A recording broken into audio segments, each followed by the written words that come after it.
don't take shit. I got no love for the fakeness. If you wanna play tough and wanna hate this, I'll always show up.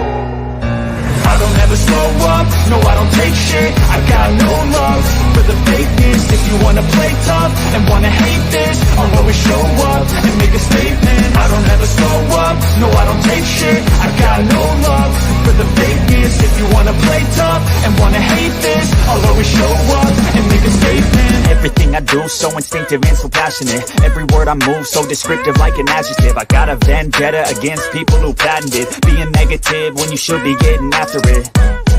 I got facts over tracks, this and that, spitting slow, spitting fast. I could roast, I could gas, think I'm okay at last, but I don't know if that can erase all the past. And the pettiness, a reflection of the emptiness. Hilarious, you think you're worth my time, you're delirious. Mysterious, because you hide behind a fake exterior. Inferior, you know I'll always be a bit superior. Get off of me, this ain't no humble brag. I want you to hear words, you can say them back. I want you to feel free from the chains at last, and to believe in what you got, it was built to last, yeah. Now that I've been put through hell, I never got anyone's help. I had to do it all myself. I don't ever slow up, no I don't take shit. I got no love for the fakeness. If you wanna play tough and wanna hate this, I'll always show up and make a statement. I don't ever slow up, no I don't take shit. I got no love for the fakeness. If you wanna play tough and wanna hate this, I'll always show up and make a statement.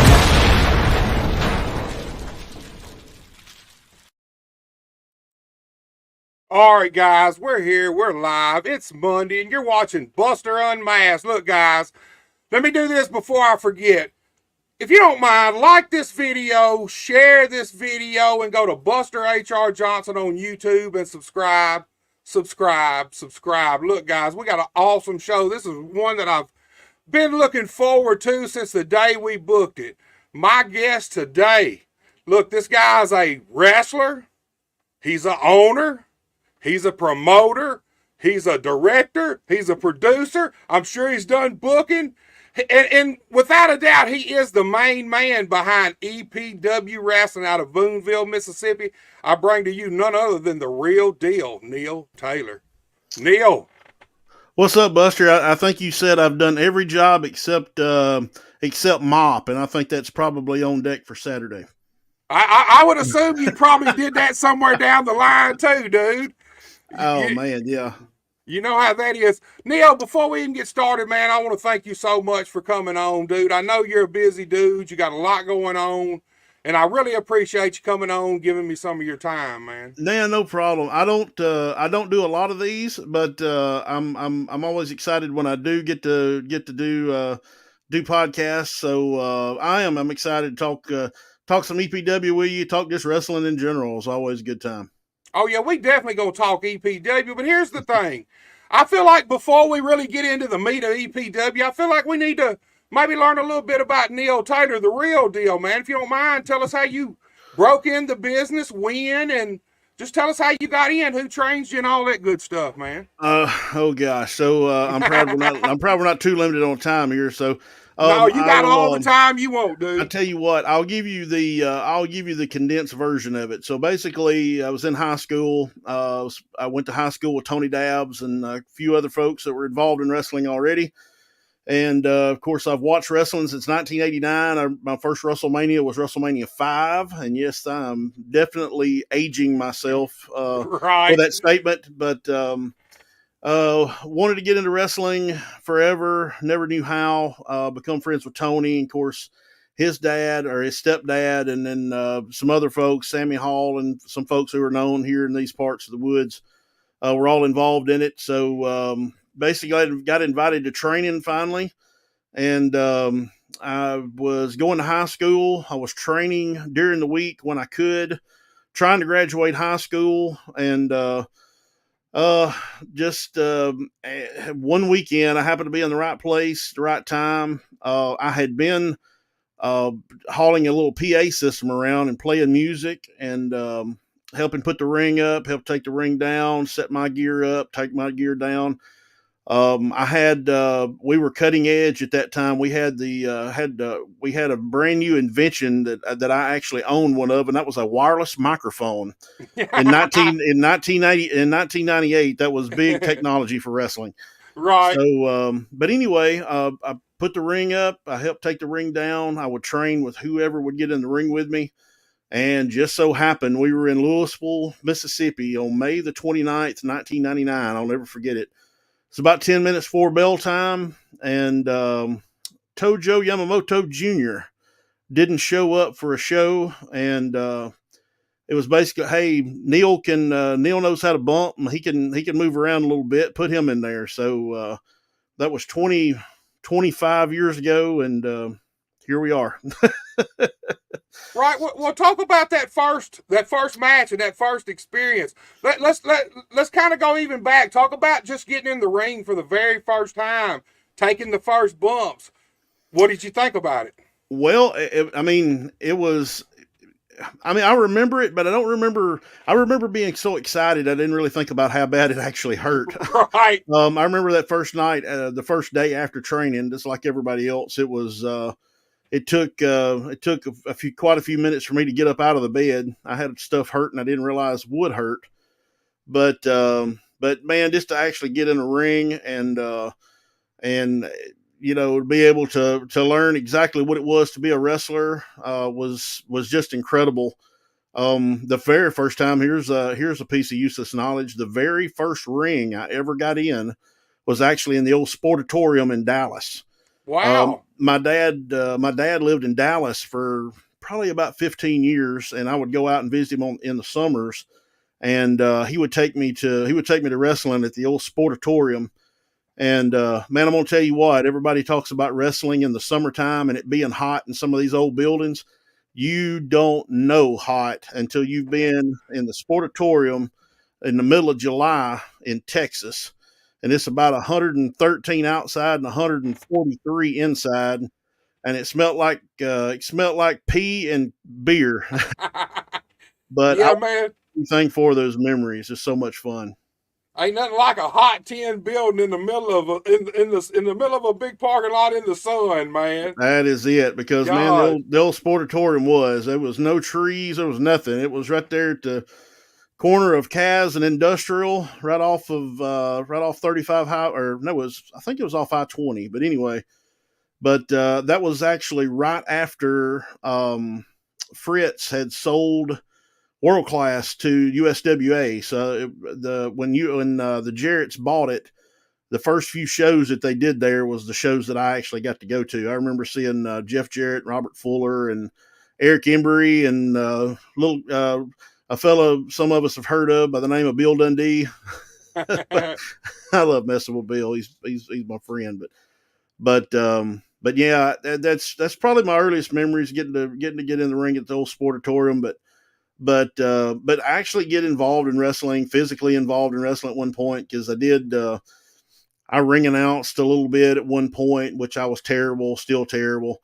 I managed for a little while, just kind of getting my feet wet. And then, like I said, that we did that. I tagged along that weekend for that show down in Louisville, Mississippi. And like I said, I didn't really have time to be nervous. I didn't have time for anything. It was 10 minutes to bell time, and we had to have somebody on the first match. And here I go out in front of 700 people. Here we go. So yeah. That's a nice introduction, man. I'll be honest with you. Hey, I would rather be like that, man. I had a week before my first match, and man, the anticipation and the nerves, you know how you are. You just make it way bigger than it is, man. I wish somebody would have tapped me on the shoulder and said, hey, man, you got your gear? It's, if you want to work, today is the day, because, man, all that anticipation and that nervousness.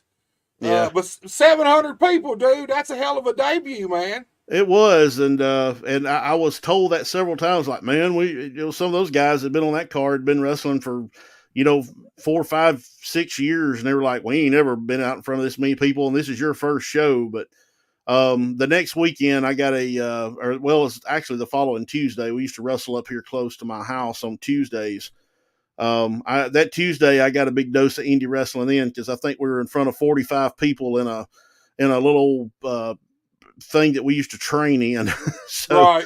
but it was a lot of fun too. And man, those days, I wouldn't give anything for them. I tell a lot of the new guys now, I'm like, guys, if you never make it, if you never make it to WWE or AEW or NWA, whatever, I said, just enjoy the ride, because the ride is way more enjoyable than actually making it. Right. It's, man, you cannot, there's no value you can put on, being in a car and driving 300 Right. miles for $50 or, whatever. It's just, there's just nothing like those days. And, all the road stories and the craziness that goes along with it. There's nothing like it. So I tell everybody, I'm like, guys, just enjoy it. There's only a handful of jobs, and there's a lot more of indie guys than there is jobs. So if Right. nothing else, just have fun and enjoy it. I'll be honest with you, man. I don't know that I'd even want to, if I was young, 20 years old, starting out, man, I don't know that I would want to go to WWE. Not because, obviously, if you got to go to WWE if you're going to become a superstar. Right. You can be able to name at a million other places, but you can't become a superstar most of the time until you go to WWE. But now it's like a real job. Like, especially if you're in development in NXT. From what I understand, man, these guys get up early in the morning and they got classes and training and all this stuff they do. It's like a 9-to-5 job, man. That ain't really what I got into wrestling for, man. You know what I mean? Yeah, if you're getting in to make it to that degree, then you better be ready for it. I've always heard it's about a 7 to 5, and it's it's a job. They're paying you, so it's a job. Right, man. I like the old school. If you get signed, man, all you got to do is be there at night and wherever they need you, man. Make sure you make your obligations, and the rest of the time you're doing whatever, man. But it is. I talk to young guys all the time, and that's the one difference I see is I see a lot of young guys out here that I think got the potential to eventually get there. Right. Some of them I feel like it's maybe the work ethic, because you go there now, they sign you developmental, like you said, it's a real job now. It's every day of the week, I'm assuming at least 5 days a week, and then you're wrestling probably on some of these days, or at least a day or two a week, and you would have to be dedicated, really dedicated to making it, to be able to do it. It's a different time now too. It really is. It is. It's so different now. I don't think guys get into the wrestling with the same mentality. I got into wrestling because I didn't want to get a real job. You know what I mean? and I think it's different now. I think guys look at it different. I don't think that the same things that draw guys my age to it draw guys to it now.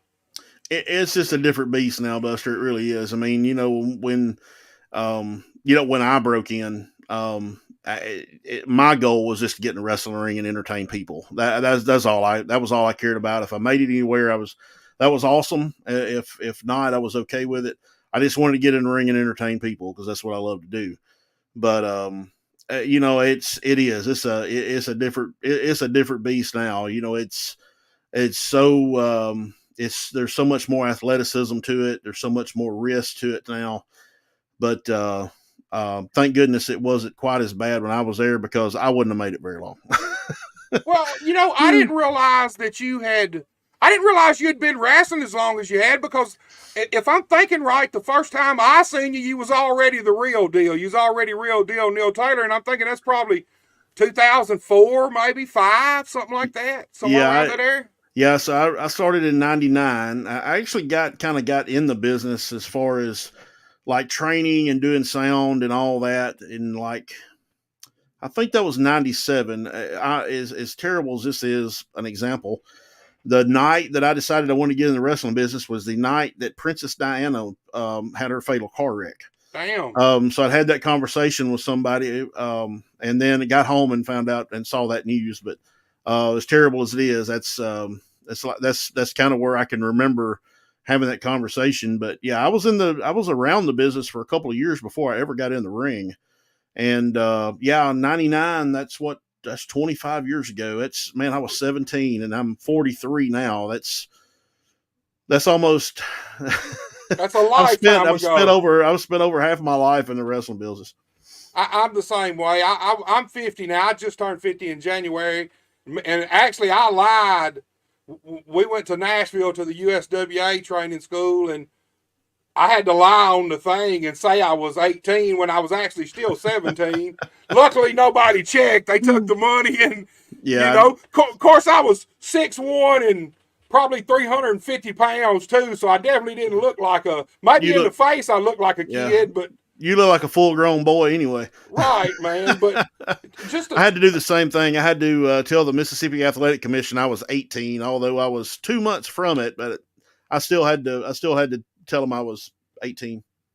I'll be honest with you. Out of all the commissions I've ever dealt with, I liked Mississippi's Athletic Commission because the commissioners were usually cool. Sammy Hall, really cool guy. I mean, I'm pretty sure he's actually let me work a show or two that he didn't make me get licensed until he figured it, till we made sure I was going to be coming back, Yeah, well, I mean, I don't. Sammy and I always got along. I never was really pressured into license and all that stuff a whole lot. Right. Probably the only disagreement he and I ever had was the last time he tried to make me buy a license. But these commissions, unless, and I'm not advocating for a full blown Louisiana or Missouri type commission. Right. If it's not to that degree, it's just a money grab. I mean, honestly, it is, because, they're selling you a license, they're selling you a permit, they're selling you, the opportunity to get in a ring. I mean, they're not really doing anything to protect you from it.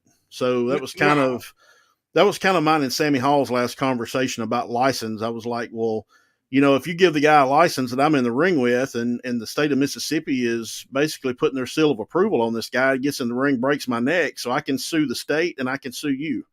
Right. No, that's not how it works. I'm like, well, that's how it's going to work, because I have a legal binding document here that's got the seal of Mississippi on it that says that's the way it works. So, needless to say, I didn't buy any more license. But anyway, yeah, commission's always been a cash grab for local independent wrestling. Man, there's just not enough money in it for them to even mess with us. I'll be honest with you. Exactly, and there's not. There's really not. I mean, unless you're chasing around the WWE or somebody, then the tough man stuff, the boxing. That's where all the money is, and I don't know why they even consider wrestling part of it, because I mean we're basically a physical circus is all we are. So right. But anyway, yeah, I'm not a big fan of the commissions. Hey, Missouri's strict as hell. Yeah. Missouri, I will say this, I think they have lightened up a little bit over the last couple years, but they're still there at every show. There's a commissioner there. And look, we had a guy, I worked some of Mark Manley's shows doing announcing, and a couple months ago, we had a guy, had all his paperwork turned in. It just didn't get there in time that the main commissioner thought it should. So he wouldn't let the guy work that night. Yeah, that's incredible. I never worked. I don't think I ever. All this stuff runs together, Buster. I don't know that I ever worked in Missouri. I did work in Louisiana quite a bit, and their commission there is pretty strict, like as far as all the blood work and all that kind of stuff. And you have to be checked by a doctor. Like I had them check my blood pressure and a bunch of other stuff, and they were pretty strict as well. Right. Bad thing is, if they really went around and did that to all the boys, yeah, half of us wouldn't be able to work, man. They'd find something wrong, whether it was high blood pressure or whatever. They'd find something. It's crazy. Well, mine was the last time I worked in Louisiana. Mine was high, and the doctor asked me about it, and I was like, "Well, I take blood pressure medicine for that." And he was like, "Well, what does it usually run, without blood pressure medicine?" I told him, and he was like, "Oh, okay, well, you're fine." I was just like, "Okay, all right, whatever you say." Yeah, like I said, when I really remember you popping on the scene, I think you were working for, was it Corey Macklin's Memphis Wrestling a lot then? I worked for Corey for a little while. That would have been probably that 96. No. That was way later on. I worked for Corey, the last incarnation of live Memphis wrestling that Corey ran with UPN. That was, I think that was probably 2008, 2009 time frame, something like that. It was the very last run that Corey did on television. That was when I was there. Right. And okay. I was only there for a cup of coffee. I wasn't there very long, probably 6-7 months, just a little while. Well, long enough to get a big old scar on the side of my head to remind me of it one Saturday morning live on television. Thank you, Poker Face, wherever you're at. there you. Was he the clown then? Yeah. It There was. you go. No, maybe it was Rude. I think it was Rude actually, but yeah, we myself and Tattoo in the ring with Naughty by Nature is the Insane Clowns, and we did a finish to where I got hit with this huge pot they were carrying around that had confetti or something in it, and it was accident. He misjudged it. He hit me in the side of the head with like the brim of it, Right. and split me. And I remember hitting the mat thinking, man, that burns. And then Tattoo slid in. He was like, "You all right?" And I said, "I think so." I said, "Am I bleeding?" He said, "Oh yeah." And I'm like, "Oh my God." Of course, I come through the curtain. I hear Corey call for commercial. I get up, go back through the curtain. Kingfish is in the next segment. So he's standing in the aisleway and he's like, "What the hell have you done?" And he said, "Let me see it." And I showed it to him. He said, "Well, that's some staples." And I'm like, "No, not today." And somehow or another changed my gear with one hand with a towel stuck on my head with the other hand, and drove down to Walgreens on Union. And I'll never forget this. I walked in the front door, and there's the lady right there in the front door. She goes, "Oh my God, baby, you've been shot." And I was like, "No, ma'am." And I had to go through and explain to her what happened. But She got me Saturday morning wrestling. It did, yeah, Saturday morning wrestling. And I went to a buddy of mine that lived there in Memphis and kind of doctored myself up enough to get back home to Tupelo, and then poured it full of betadine, let it dry out, and all was good in about a month. Right. I know them hard ways as hell. I had a dude, Terry Golden, one time. Instead of hit me with the damn championship belt flat, for some reason it caught me on the edge. Oosh. Dude, it laid my head wide open. Laid it open to the point when we got to the back, you could see the hair follicles poking through. Yeah. Through the meat. Never went to the doctor, man. We're in the back, and I'm bleeding everywhere. Of course, my whole mask and everything, time we got to the back, was just soaked in blood.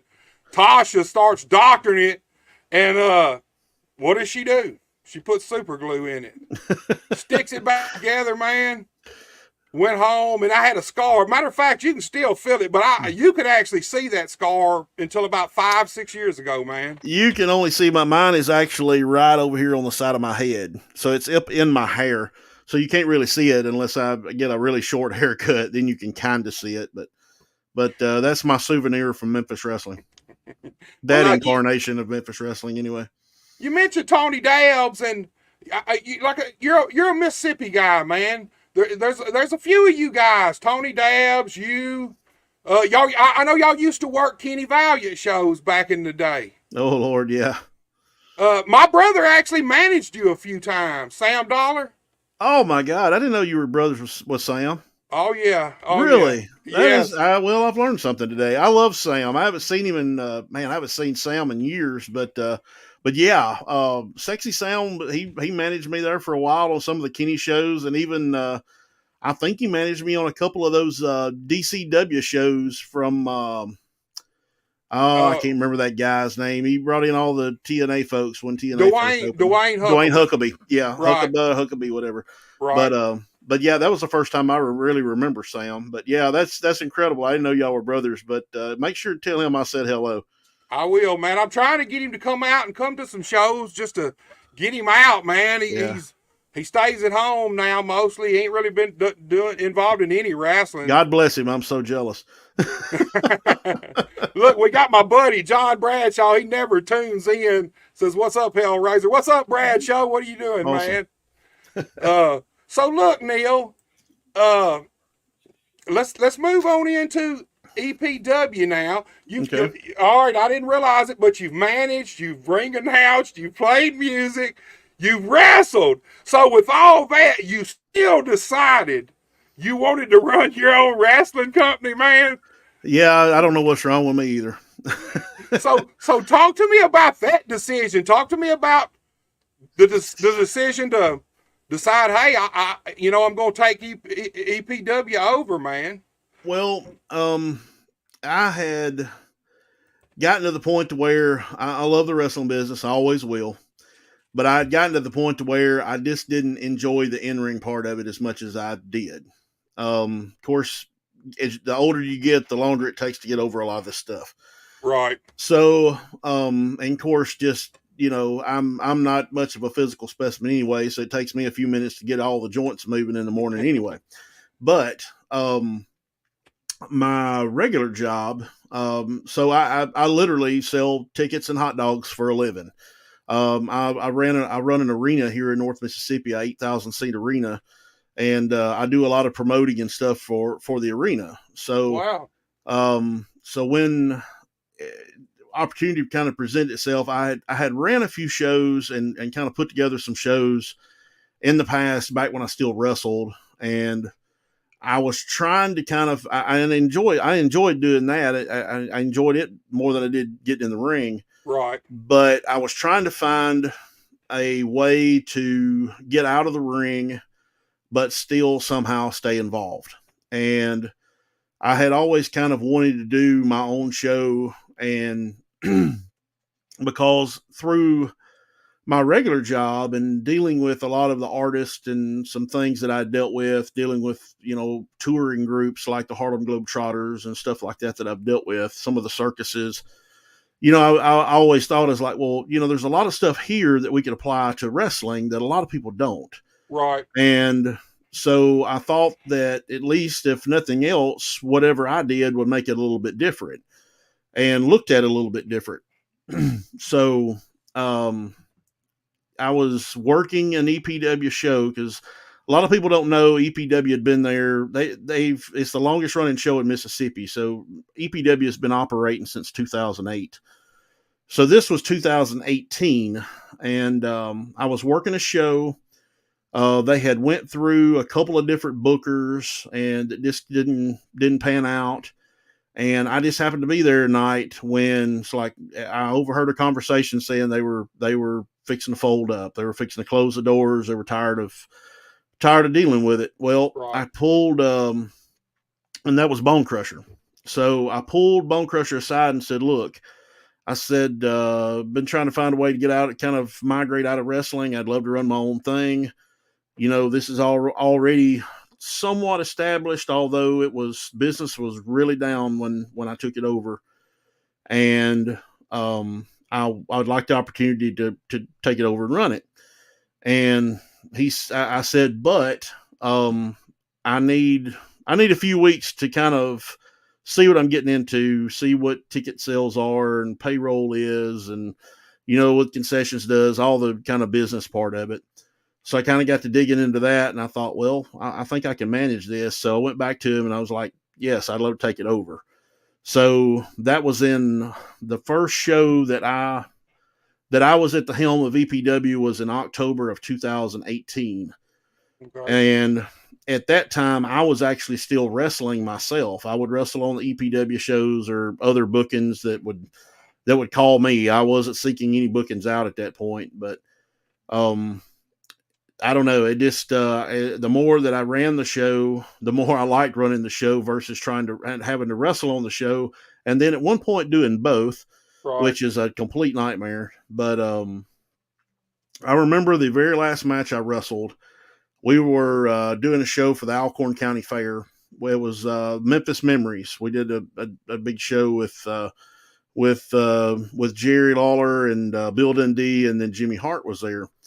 Well, the main event, my match was me and Jimmy Blaylock against Jerry Lawler and Jimmy Hart. And I remember it like it was 5 minutes ago, standing in that corner and thinking, that is my childhood hero standing across the ring from me, who I had been in the ring with 24 times. And I don't care to be here more than I do anywhere else in the world. I just don't want to be here. So Right. I had an inkling going into it, like this is probably going to be the last time I do this because, I mean, what better setup than in the ring with your hero?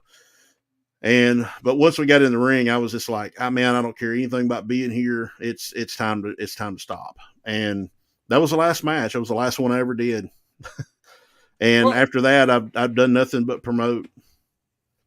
yeah, man, it's hard sometimes for guys. A lot of guys have a hard time walking away from in ring, no matter how bad a shape they get into, no matter how many injuries, or no matter how old they get. They have a hard time walking away.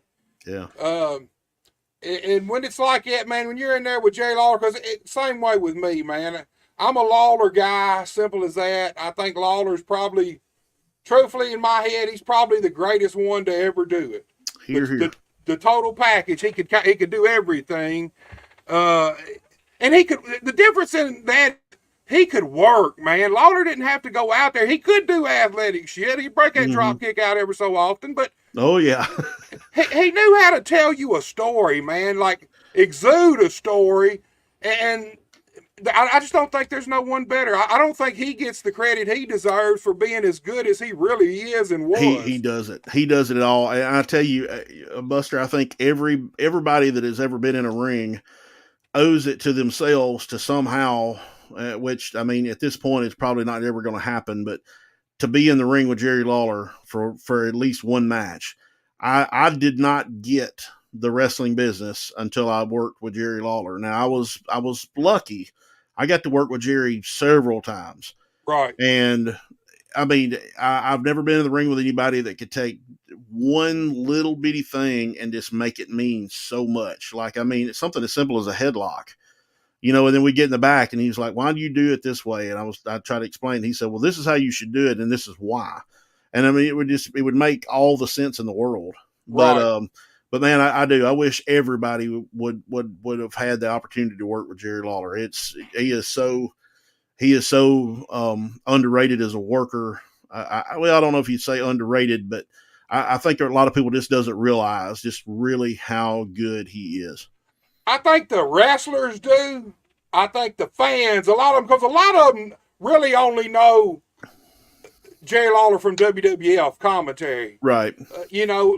Most of them, that's how they know him. So they don't know what Jerry Lawler really was and what he did, man. And for me, the first time I was ever in the ring with him, it was his calmness. Oh yeah. Man, he's just so relaxed in the ring, and it's like, it ain't even like it's second nature. He's done this so much, and it's just like he's out doing anything else. He might be washing his car. That's kind of the same way I felt. And immediately when I seen him like that, it relaxed me. First time I'd ever been in the ring with Lawler, just like you, he's my guy, my hero in wrestling, the guy who really made me want to be a wrestler. And we originally was going to have 6 minutes on USWA, but as the show went on, time kept getting cut. So time we got there, we had like 3 minutes, and we go out, and basically I bump around for him. He finally shoots me off, hits me with a back elbow, and for some reason I bumped flat, but I pivoted perfect, and I didn't mean to do it. It just happened.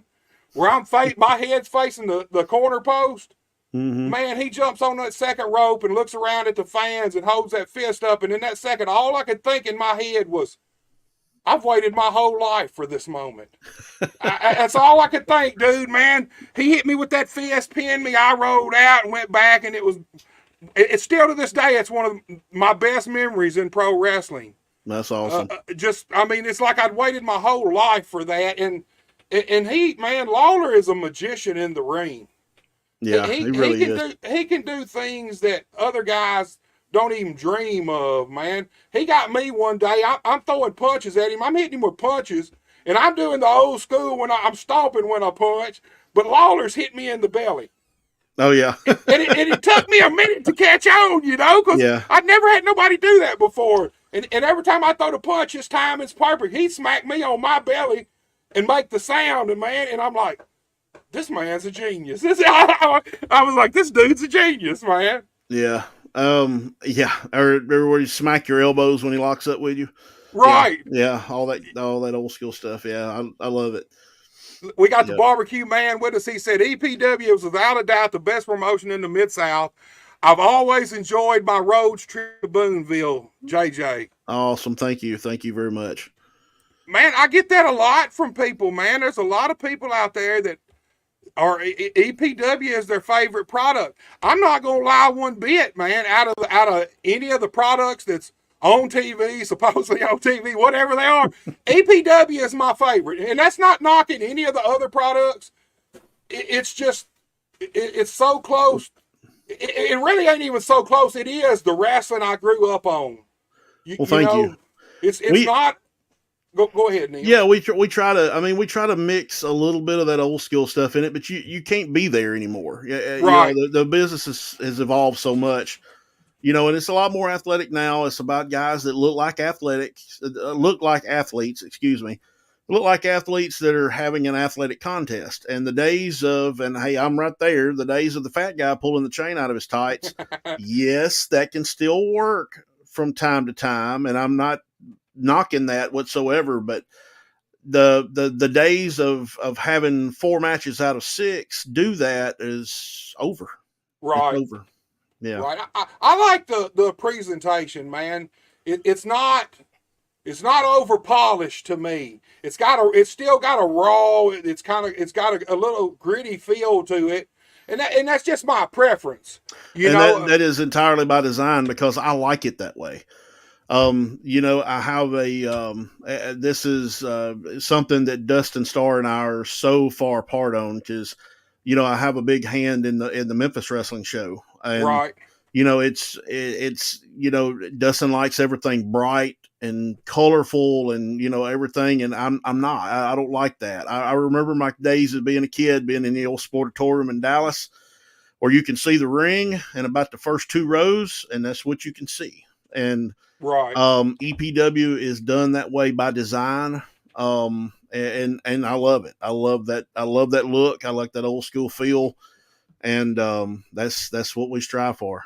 Well, you know, I was going to ask you about that. If you don't mind, kind of tell people what exactly you do for Memphis Wrestling, and you do it on your own show. And my question I was going to pose to you was, they're two completely different products. They're both pro wrestling, but the presentation of them is completely different. And you're the guy behind directing, producing both of them, right?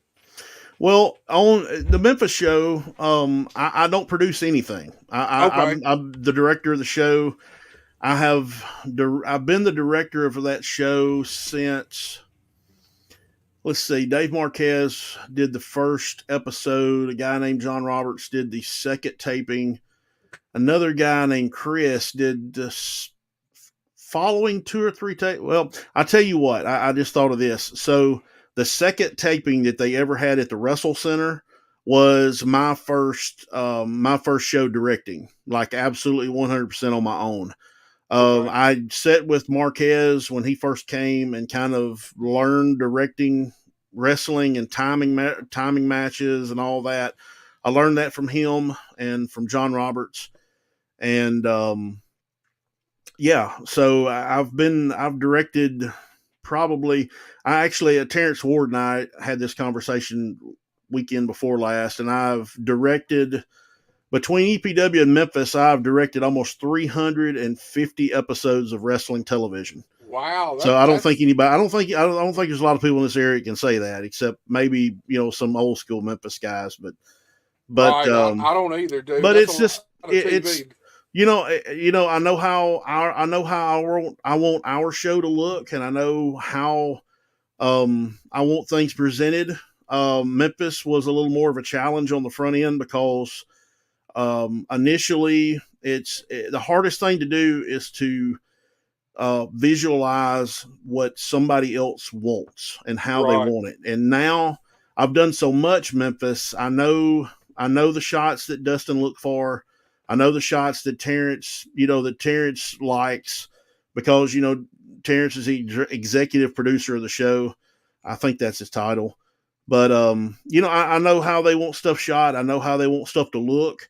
And I enjoy Memphis because I'm a video nerd anyway, because I like editing television and directing television. And in Memphis, That is the only responsibility I have is I produce, I direct the television. I don't have any creative responsibility. I don't have any of that. All I have to do is make sure that all the camera guys are in the loop of whatever's going on, and we do the show. That is my sole responsibility there. EPW is a little bit different because I do direct. I direct the show for EPW, and it's essentially the exact same equipment. It's the exact same camera guys as Memphis. It's just I have a different way that I like stuff produced, and I like stuff to look. Sometimes it's hard for me to remember that I am the director and that we're shooting live to tape, because if I see something go wrong during a show, I'm usually turning around and looking for Gary or looking for Kirk or somebody, and it's like, what the hell? And I have to snap back into it real quick. Wait a minute, we're filming. So that's a little bit of a challenge sometimes, but it's I enjoy it. I enjoy directing. I've had conversations with some folks about going and doing some shadowing of like bigger productions, because I want to learn more about producing and directing television. There's an invite from AJ, who is executive producer of OVW. So wow. I've got an open invite to come up there, and I just hadn't been able to find the time in my schedule to get to go. And plus they're in the middle of renovating their arena. But yeah, I love directing. It's a lot of fun. It's a lot different at EPW. I wear a lot more hats, but Memphis is kind of just my guilty pleasure, I guess. But I do enjoy working with that crew. Well, it sounds like you can go to Memphis and do your job and you can enjoy it. Where I know for a fact, look, I ain't never run TV, but I ran Paragould for about a year during 2006 and 7. Mm-hmm. And man, just running a show, I don't think people realize just running a show, no television or nothing's a headache, man. It's always something going on. There's always something happening. And I can't imagine running TV, you having to deal with everything that could potentially go wrong, Yeah. Well, and I mean, and I'm a stickler for stuff, and I'm a stickler for little bitty things little bitty stuff that just drives me crazy, that probably don't mean much to some people. And, some people run shows and they throw six matches on a piece of paper and tape it to the wall, and here, y'all go have fun. I'm not that guy. I'm not either, dude. I'm on everybody about everything, but it's all with good intent, because I tell everybody, I want everybody to get as far in this as they possibly can. I want them to have fun, but I want them to be the best they can and look the best they can. And a lot of guys don't understand that's so important. It's this little bitty stuff. Guys that go out, yes, you might be able to do all these flips. You might be able to have these 5-star matches, but guess what? If you don't have a gimmick and you don't have a look, you're just another guy that can do a bunch of moves. And right. They don't get that. A lot of guys get offended when I tell them that, but I don't tell anybody that with bad intentions.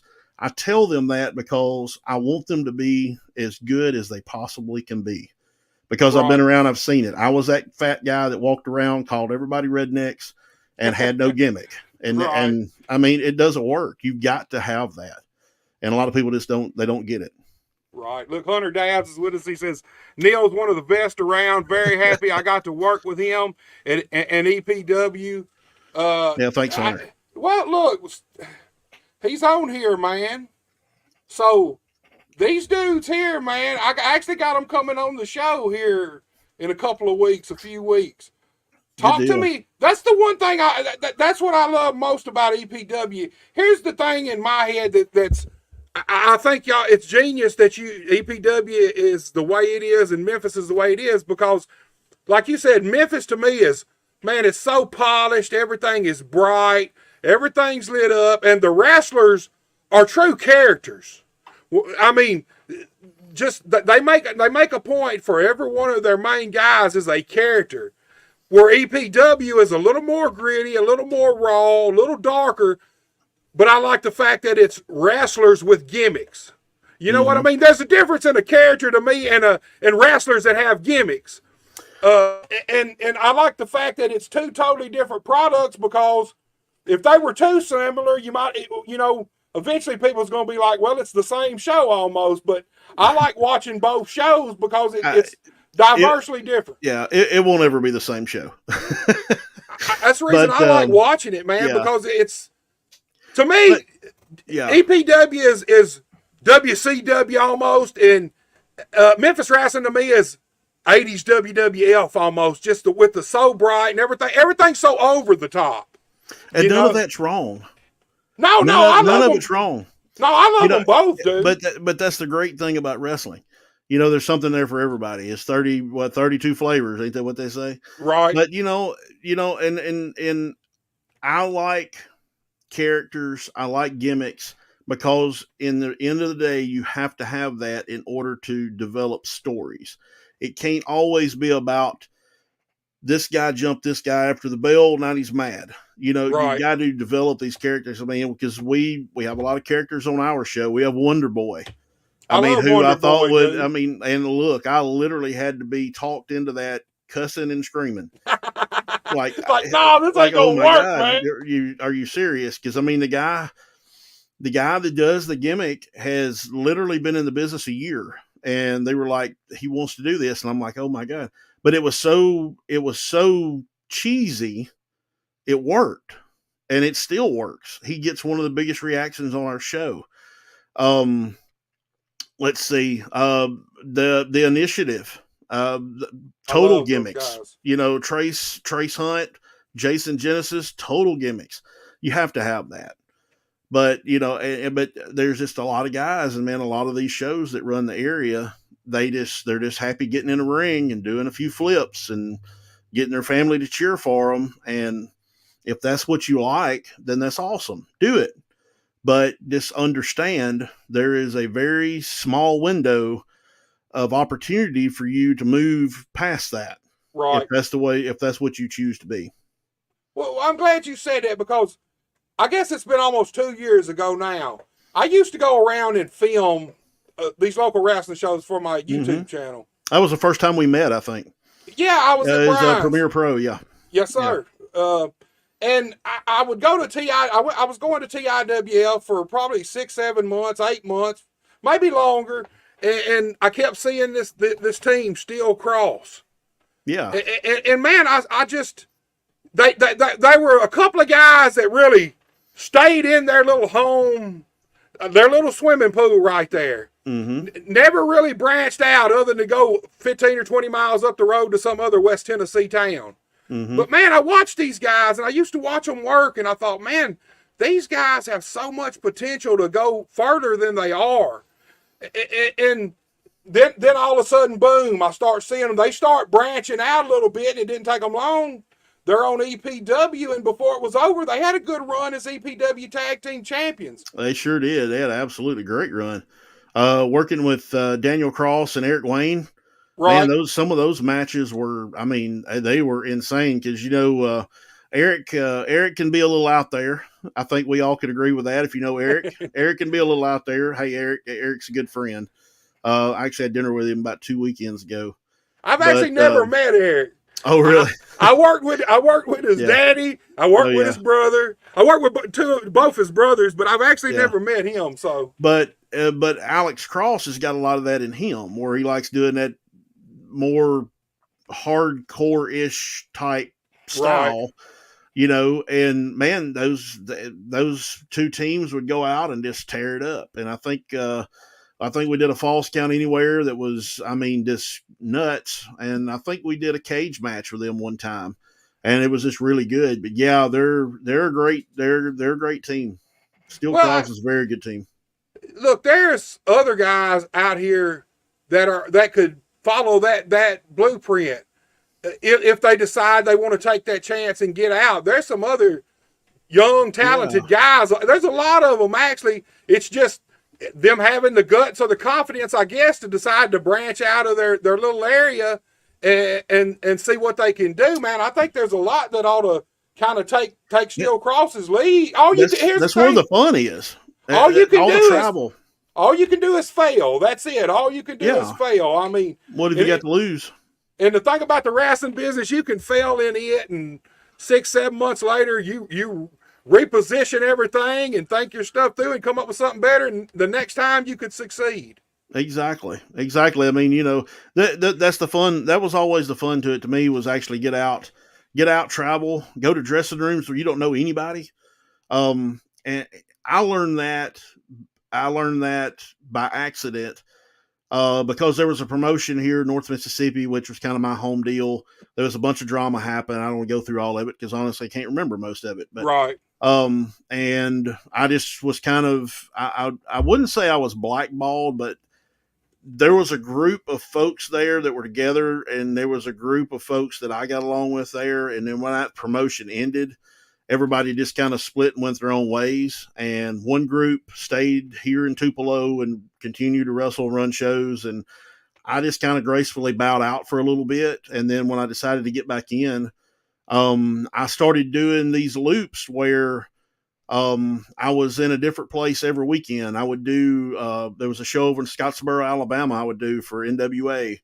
And then I would go down to Hattiesburg or down to Gulfport and do a show another Saturday. And then I would end up in Jonesboro or Walnut Ridge or somewhere on another Saturday. And then whatever just kind of fell into, Lebanon, Tennessee on the other Saturday. So I would be in one of those towns every Saturday. And I loved it because you would go, you didn't know anybody there. You didn't know anybody you was working with. And man, that's where you learn how to work. When you don't know anybody there, don't know anything about them, you don't know how good they are, you don't know how bad they are. All you know is you got to get in the ring and make chicken salad. And I absolutely love that. That is one of the things that drive me crazy about today. And I guess I'm going to get on my Bill Dundee soapbox here for a second. But man, these folks that will text you on a Monday and say, what am I doing Saturday? Hell, I don't know. You're wrestling. Right. You know, I don't know. I mean, do you really need this much preparation? I mean, hell, I used to find out who had wrestled 10 minutes before bell time. We'd go out there and make it happen. And that was part of the exciting part of it for me. I always loved going different places that I'd never been because, like you said, that's how you learn, man. You learn how to work with different people, different audiences. Everybody's timing's a little different too. So the more people you work with in the ring, the better you get at timing. Because you have to, man. You got, like you said, you got to go out there and make chicken salad. And for me, that was always part of the fun part, man. The traveling, going to different places, working with different people. I enjoyed that. And like you said, hell, it was a damn, we'd be betting sometimes on car rides on what we were going to have to do when we get to the show because that was part of it. You never knew till you got there usually. Right. Man, it was so much fun. Dude. So much fun. Look, Barbecue Man's with us. He said, I love the dark arena at EPW. He said, Memphis wrestling looks like a cartoon. I hate that. Let me ask you something. I hear that a lot too. What's your thoughts on that? Because a lot of people I talk to say that. Here's the thing. Wrestling is, when I was a kid, I don't remember. I liked all wrestling. I don't remember being so stuck on one version. I might have had a favorite, surely, but when I was a kid, NWA, Memphis was always my main favorite, then NWA, and then WWF, but I liked them all. There wasn't a split line down the middle like, I'm this company, I'm this guy's company, and I hate this company because I'm this guy's company. I was the same way, and I'm still that way. I still think that Impact, TNA Impact, I still think it's probably the best produced show on television. I love that, and it's so different from WWE. It's a lot closer to AEW, but TNA, it's probably one of my favorite shows, just from a production aspect because I just like the look of it. NWA. When it first started, when it was NWA Power, and they were doing that sound studio in Atlanta, and it was all lit up. It wasn't dark. Right. I liked that show. I liked what Billy Corgan was trying to do and is still trying to do. Well, Georgia Championship Wrestling was lit up. It wasn't dark in the in the studio. Memphis was always lit up. Classic Memphis was the same way. So it's 32 flavors. It's whatever you like. You know, some people, and I mean, I've heard people say they didn't like our show because they thought it was too dark. It looked like we were trying to hide something. I was like, no, we're not trying to hide nothing. We're just trying to show you pro wrestling. But it's 32 flavors, Buster. That's all there is to it. You like what you like. And you know, just you like what you like. That's all I can really say to it. Well, I mean, I like it. Look, I like good wrestling, period. I don't really care whether it's heavy on the entertainment side or heavy on the athletic side. If it's good, it's good, is the way I feel about it. Now, don't get me wrong. I do have my preferences, but that don't mean that I hate this other product because I like this one more. It's just like you said, to each his own, you know. Yeah, I mean, I'm the same way, and I like different. You know, I like different ends of the spectrum as well. I like Memphis too. You know, I mean, obviously, I work there. You know, I like that show as well. I think let me say it like this, Buster. And I'm probably I could get myself in trouble here, but I wish the best for anybody running a show. I want everybody to be successful as long as their intentions are good. Right. If your intentions are bad, or if you're trying to run a show to make somebody else pissed off, or because they pissed you off, right, or something along those lines, if that's the only thing you're doing, then quit. You need to quit, because all you're doing is the guys that are working for you, who are trying to honestly get some exposure, maybe make a few bucks, but let's be real. You're not really making a lot of money at this level in wrestling here in the Mid-South or anywhere else. Yes, you can make money on the indies, but for the most part, if you're a wrestler and you're working for one of these shows where they're just dragging everybody down, or they're talking about all these people, or you're doing this, that, and the other, all you're doing is getting the same scar that they're getting. You know, and like I said, as long as your intentions are good, then I'm totally 100% for you, as long as your intentions are good. But if you're just running a show because you're mad because somebody else won't book you, or you know, somebody else has made you mad for whatever reason, then you just need to get away. You need to go talk to somebody or something. Right, and usually when people do stuff out of spite, it usually don't work out anyway. It never works. Never works. It's just the way it is, you know. It just don't work. But look, man, we're talking EPW, and now I've got a bunch of old EPW matches from before the Neil Taylor era. These are probably 2010, 11, maybe, I don't know how far up they go. I've got a few year span of this EPW. Now, y'all are in the same arena that was shot in. Y'all in the same arena EPW was always in? It's in the same exact location. It is in the same spot. So, look, talk to us about the infrastructure a little bit of EPW. Obviously, we got you. I've had Izzy on. I've had K-Swiss on. Who else? Tell us a little bit about these guys, kind of what they do for EPW, and whoever else might be a big part of making EPW work. Man, this is one of those things where I do get in trouble, because if I start naming people, I do leave somebody out. But I will say this until the day I walk out of EPW for the last time. We have, and I'm not, we have an incredible talent pool, and I firmly stand on that. One of the best around here. And I'll believe that to my dying day. But on the flip side of that, we have the absolute best staff anywhere. Man, everybody from Miss Mama J that runs, we call her Mama J, her name's Jerry. Miss Mama J that runs our ticket booth, that handles all the ticketing. Julia Greer, she does a lot of the video work on our show, handles a lot of the uploads on YouTube, cleans the building, stocks the concession stand, a ton of stuff she handles. Big Kevin, who operates our concession stand. Christy Harville, who is our photographer. Bone Crusher, who is kind of the godfather of our dressing room. I always call him our commissioner, Bone Crusher. Right. Helps with, as well as being a talent on the show, he helps with the rings, helps get the rings from A to B, make sure everything is working right, everything is safe.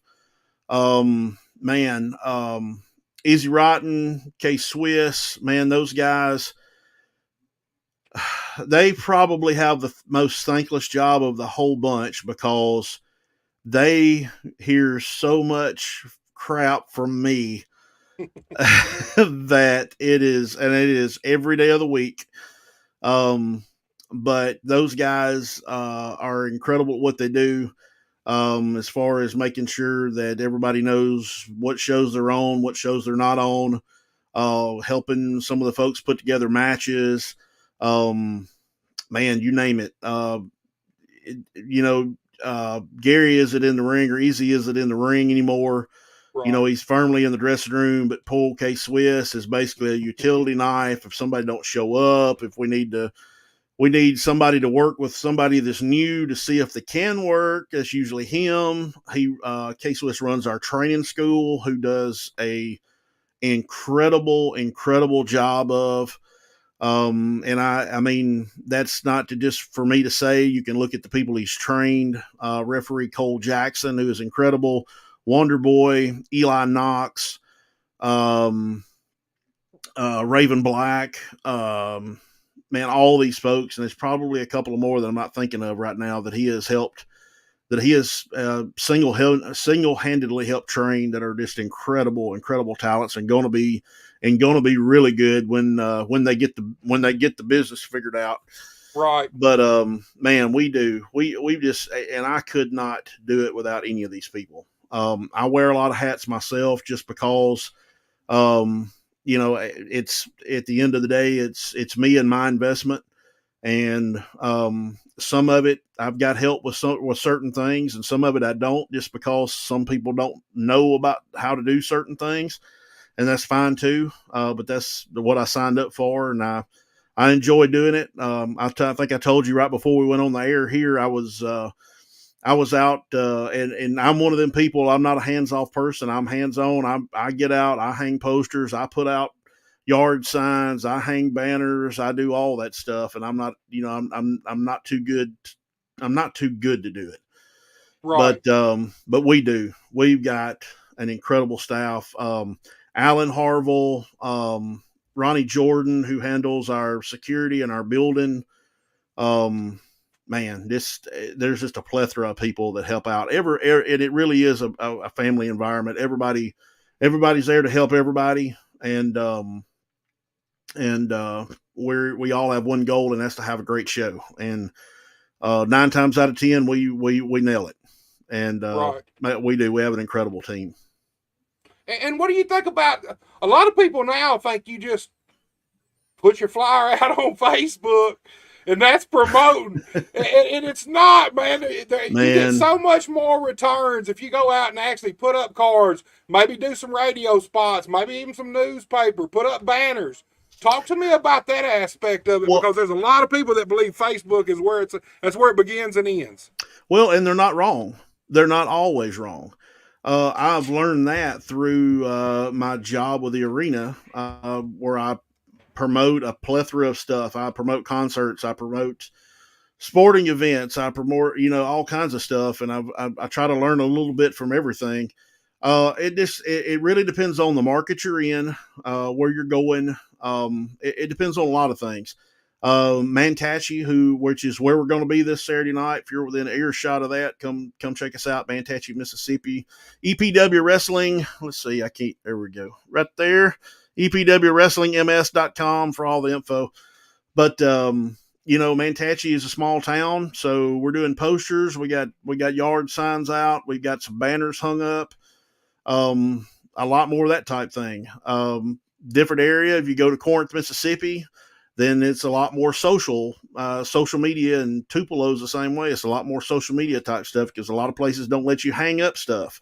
Right. So, it's about keeping content out there on your social medias, and that's not just promoting. That's promoting a show. That's promoting yourself. You got to be on social media.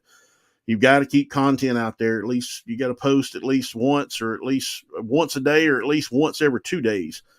Right. That's just the name of the game now. But it's, for some people, just to put stuff on social media, and I know what I smell what you're stepping in, as the old saying goes. And sometimes that does work in some areas, and sometimes it doesn't. Here in the rural South, and a lot of these little small towns, you still got to get out and go to the grocery store and put that poster up. Some places you don't, but I think it just kind of depends on the market that you're in. Right. Well, look here, about what, a year and a half ago, maybe even 2 by now, y'all kind of revamped the whole logo, the look of EPW, new banners, the blue, obviously people can see it, the white, the blue, the black. And in doing that too, y'all also continue to open up new TV markets, real TV, when most people are going to streaming. So talk to me a little bit about the thought of still opening up these TV markets. Because look, I'm from the era where TV was king. And it's still in my head, it's hard for me. If you are a wrestling company and you've got real TV, for me, it's credibility. Yeah. And so talk to me about your thoughts on that and opening up these new television markets, because y'all really have been growing like wildfire over the past year and a half or so. Well, I mean, broadcast is there's still an audience for it. Otherwise, AEW wouldn't be on it. Some of these other promotions, WWE currently is, but they're moving to streaming, and I think a lot of stuff is going to end up moving to streaming. I think a lot of independents do streaming stuff now just from a cost standpoint, because it does cost to be on broadcast. God knows it costs. But our talking to the logos and the big change that we did when I took over, we had a logo then, and it was basically just white block letters. And I did that intentionally, so that when you looked at that, you knew exactly what it was. It was EPW Wrestling, and there was no you didn't have to scratch your head looking at a design to know what it was. You knew exactly what it was. And as time goes on, just like anything else, you have to rebrand, and that's what it's all about. It's about branding. The logo that we have now, we've had for a couple of years. That logo is up on our it's up on the front of our it's on everything. I go by the Gene Simmons philosophy of put your logo on everything, because everybody will see it. I watched. It was funny. I watched Downtown Bruno was on an episode of our TV. I think it was 2 weeks ago. Right. And I remember sitting there watching that and thinking, there is literally, as he's standing there talking, I can see our logo in seven different locations while I'm looking at the screen. It's on the Mike flag. It's on his shirt. There's 3 banners. Yeah, there's 3 banners in the background. And then Bone Crusher was standing next to him, and he had a logo on his shirt, I think. So, but that's what it's about. That's how you separate yourself, and especially in a time where a lot of these areas share a lot of the same guys, a lot of the same talent. So you have to come up with different ways to present your product that they're, you gotta present, let's see, your brand. Just your brand. You got to figure out how to present. And I'm just throwing names out there. You got to figure out how to present Jason Genesis and Trace Hunt totally different than they do somewhere else. Right. So I think a lot of that is where we try to stand out. We have the lighting and some different stuff on entrance and entrance ways, and we do a lot more video type stuff. And I think that's helps us stand out. But the logo is all branding. It's just when you see that logo, you know what you're watching. And as far as the TV parts of it go, it's just, I want to get our product and our guys in front of as many people as I possibly can. This isn't a money grab for me. God knows it's not, because there ain't no money in it. I promise you, my quality of life has not changed one bit since the first day I started promoting EPW. But I really want to try to help guys get out there and get in front of people. Right now, with the TV markets we're in, we're on from Lula, Mississippi, all the way to Chattanooga. We're on 4 states. We have every weekend we have a potential viewing audience of somewhere in the neighborhood of about 3 million people. Wow. We average viewership across all of those somewhere in the mid 20s, around 20. I think last time I saw the average was around 24,000 people a week watch our show. I mean, broadcast is where it is for now. We are looking at doing more streaming type stuff because I honestly think in probably another 10, 15 years, there's not going to be a lot of broadcast stuff anymore because everybody's going to streaming. It's more cost effective. It's easier to produce. There's a lot of different reasons why, but we're currently looking at that. Of course, like most shows, we have a YouTube channel. Make sure like, subscribe, click thumbs up. There you go. But we also have a Roku channel. And we actually get quite a bit of viewership off our Roku channel. I've gotten feedback from folks that live in North Carolina that watch our product and love it and hope we never leave Roku. And I've gotten the same feedback from people that live in British Columbia and Canada that watch our product. Right. So, See, I didn't realize y'all had a Roku everywhere channel you can. Yeah.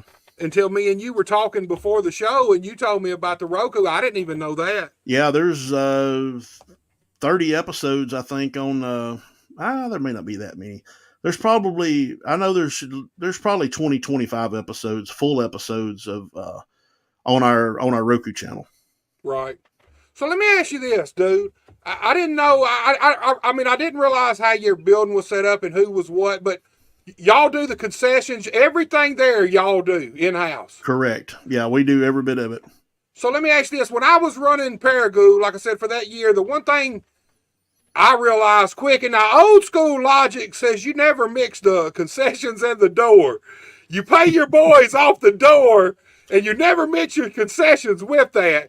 Now, I figured out real quick that if I did mingle my concessions and my door, normally I could pay my guys pretty decent and still make a little bit of profit on shows. So does the concessions, I didn't realize how much money you could actually make off concessions until I started doing it. And there's times you make more off concessions than you do at the door, way more. Well, it used to be. before eggs and bread went to $6 a unit, but right. You can. I mean, it just depends. It depends on. I mean, every bit helps. Of course, you're at the end of the day, you're trying to pay bills with all of it. So I mean, right. it all goes into the same. It all goes into the same barrel for me. Right. That's the first thing I kind of realized, because when I first got into business, I was always told, hey, if you're running a show, you do not mix your door with your concessions if you get concessions. I've never heard that. Yeah, you pay your boys. The boys, their money comes from the door, not like concessions. Right, I got you. That's how I was brought in, and that's how old timers used to do it. But look, here's the thing, man. It's hard sometimes, especially if you want to pay your guys half-ass decent. And when I say decent, $30, $40, maybe some of them $50. And this is back in 2006 and 7. Yeah. And like you said, groceries was not nowhere near as high as they are now. You could make a lot of money. We got to where we would draw some decent crowds. I mean, we had a couple of 185 people crowds, but even on those, man, we would make, if we had 185 people there, sometimes we make $700-800 on concessions alone, just the concessions. Wow. So I would mingle the two, and that way I could pay my boys more, as long as I made a little bit, or even as long as the show paid for itself at the end of the day and the boys got paid. Yeah. And I didn't have to come out of pocket. I was cool with it, but we always were able to make a little bit of profit. Sometimes a little more, sometimes a little less. But well, our show, I mean, because of the television and the nature of our show, it's a little bit different because let's see, how do I word this? Because there's so much expense that goes into running I mean, because our show is it's a actual business. We are a Right. registered LLC. We're a business. And, you know, when you mix in building rent, building utilities, you mix in the television cost from a production aspect, and then you figure in the broadcast cost, and you figure in all of the, because we're a small crew, there's a lot of stuff that I pay for on the side that's, you know, that makes some of the processes we do automated. The website costs, because our website is a huge part of our business as far as like ticket sales and stuff. Just depending on a walk up scares me to death. Right. So yes, it scares me to death. And we're set up with our arena now. If you've ever bought tickets through like Ticketmaster, we have a system now to where you actually go, if you're coming to an EPW show in Boonville, then you actually click on the seat and you buy the reserved seat that you want, I seen that, man. just like I a liked it. concert. Yes, I like that. I love it because, man, in the past we were trying to take names and tag seats, and trying to, if one party bought one more seat, we were moving everybody down, and it was just a constant cycle of just having to fool with the same stuff over and over. So I finally convinced our Miss Mama J, our ticket lady, look, let's try this. And I promise you, this is going to be a lot easier than you think it will be at the end of the day, because we're creatures of habit. And they had done a lot of the same stuff there the same way for a very long time. And I was like, let's try this. So we brought in all of our metal folding chairs. We assigned sections. There's an A section, a B section, a C section, and each individual chair is numbered. And when you buy a ticket, you're in section A, row 2, seat 3. You know where you're at. I like And that, man. it makes it so much simpler. Now, on days when your house is down, people can see that. It's very visual. Like, man, they're not selling a lot of tickets to this one. But I mean, at the end of the day, and I used to not really like that, but at the end of the day, I don't care now, because honestly, I mean, we do really well with ticket sales, so we don't really have to worry about a lot of that. But I do. It's all automated. It works so well. And even at the door, we have we do the same thing at the door. So we have an iPad Pro at the door, where you come up, hey, I need 2 tickets. Hey, will these 2 seats work? We assign those 2 seats to you, and you go to your seat. We do the same thing at the door. Yeah, I love that, man, because I'm an aisle seat guy. Ain't nothing. I'm too yeah. big. I'm too big to be in the middle of 2 other people, man. I don't like Yeah. it, man. I need a little extra space, and I love that idea that you can pick the seat you want if it's available, man. I dig that. It's cool. It's so much easier to manage. You have no idea. And I think Dustin and I are the only people that really do that in this area. I didn't realize Dustin did it. Dustin does that as well, and he didn't do that in the beginning. I think I'll throw this rock at him. I think he may have borrowed that idea from us. But hey, everybody, if you bought concert tickets, it's all stole from Ticketmaster. Right. But anyway, and in the he and I wrestling both do that. business, and in the wrestling business, all of us borrow from other people, man. Oh, yeah. Basically, we've been ripping each other off since the business started, man. I've told him before. I'm like, he'll try something or do something or whatever. And I'm like, you realize I'm gonna steal that, don't you? He goes, oh yeah, go ahead. The VIP stuff, that I know that was an idea that I don't know if he'll admit to it or not, but he got that from me, because we used to do, we at one time we did that at the arena when we would book concerts. We would do an upsell for VIP where you got in early, and you got the souvenir lanyard around your neck and all that kind of stuff, and we could upsell tickets that way. And I remember thinking one time, why can't we do that with wrestling? It's the exact same thing. We can, right, let you in early, give you something to hang around your neck. You get an early meet and greet opportunity before everybody else gets in. And Yeah, I think we do those on select shows. I think he does it on every one of his. So I remember being in the dressing room with him at my show one time. He came to EPW for something, and he's like, "What is these things you hanging around? How does that work?" And I explained it to him, and then I probably 2 shows later he was doing it. So, Right. but it's all good, and hey, it's a cool thing, and it's a cool experience for the fans to get to. May get a little VIP treatment, a little priority at the door, and it works out for everybody.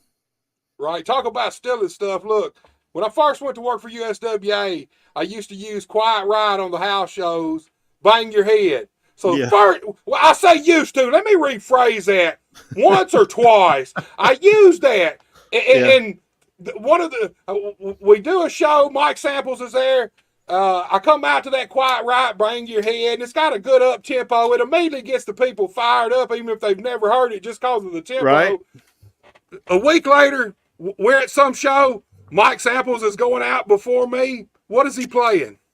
Quiet Riot. Quiet Riot. I look around. I'm like, what the? I'm like, what can I do? I just picked a different music, man. I just chose a different music and rode with it. But wrestlers will steal some shit's all I'm trying to say, Neil. That's what I'm trying to say. Hey, it's all good. As long as it's a good idea, it's all good. Look, Alan Lentz is here. He says Neil is the real deal. One of the vets that has always been good to me since I got in the business. Thanks, Alan. He's a great referee. He's a great job. So look, let's talk about some of the EPW talent. I definitely want to talk about here a year or so ago. I don't know if it's even been quite that long. I don't know if it's been a year yet. Y'all got a brand that started a women's division. Mm-hmm. I actually had the title made. I love the title. Talk to me about all the thought about, was it something that you were just gung-ho to do, or is this another thing that they kind of had to talk you into? No, it was that was a lot on me. I've always been a fan of women's wrestling. I think there is always there's always a place for it. I think that at one time people looked at it as kind of an attraction versus like part of the show. But man, a lot of the girls now, they're just as athletic, they're just as tough. Some of them are tougher, right, than the guys are on the show. So that was something that I wanted to do. I knew that was a long-term goal. I knew that was nothing that we could do right out of the gate, but I knew it was a long-term goal. And right now we've got a good group of girls that I call them our kind of core group, and then of course we bring somebody in from other areas every once in a while.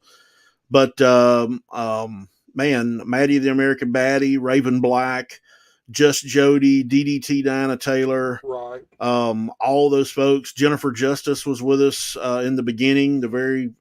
She was actually our very first women's division champion. Right.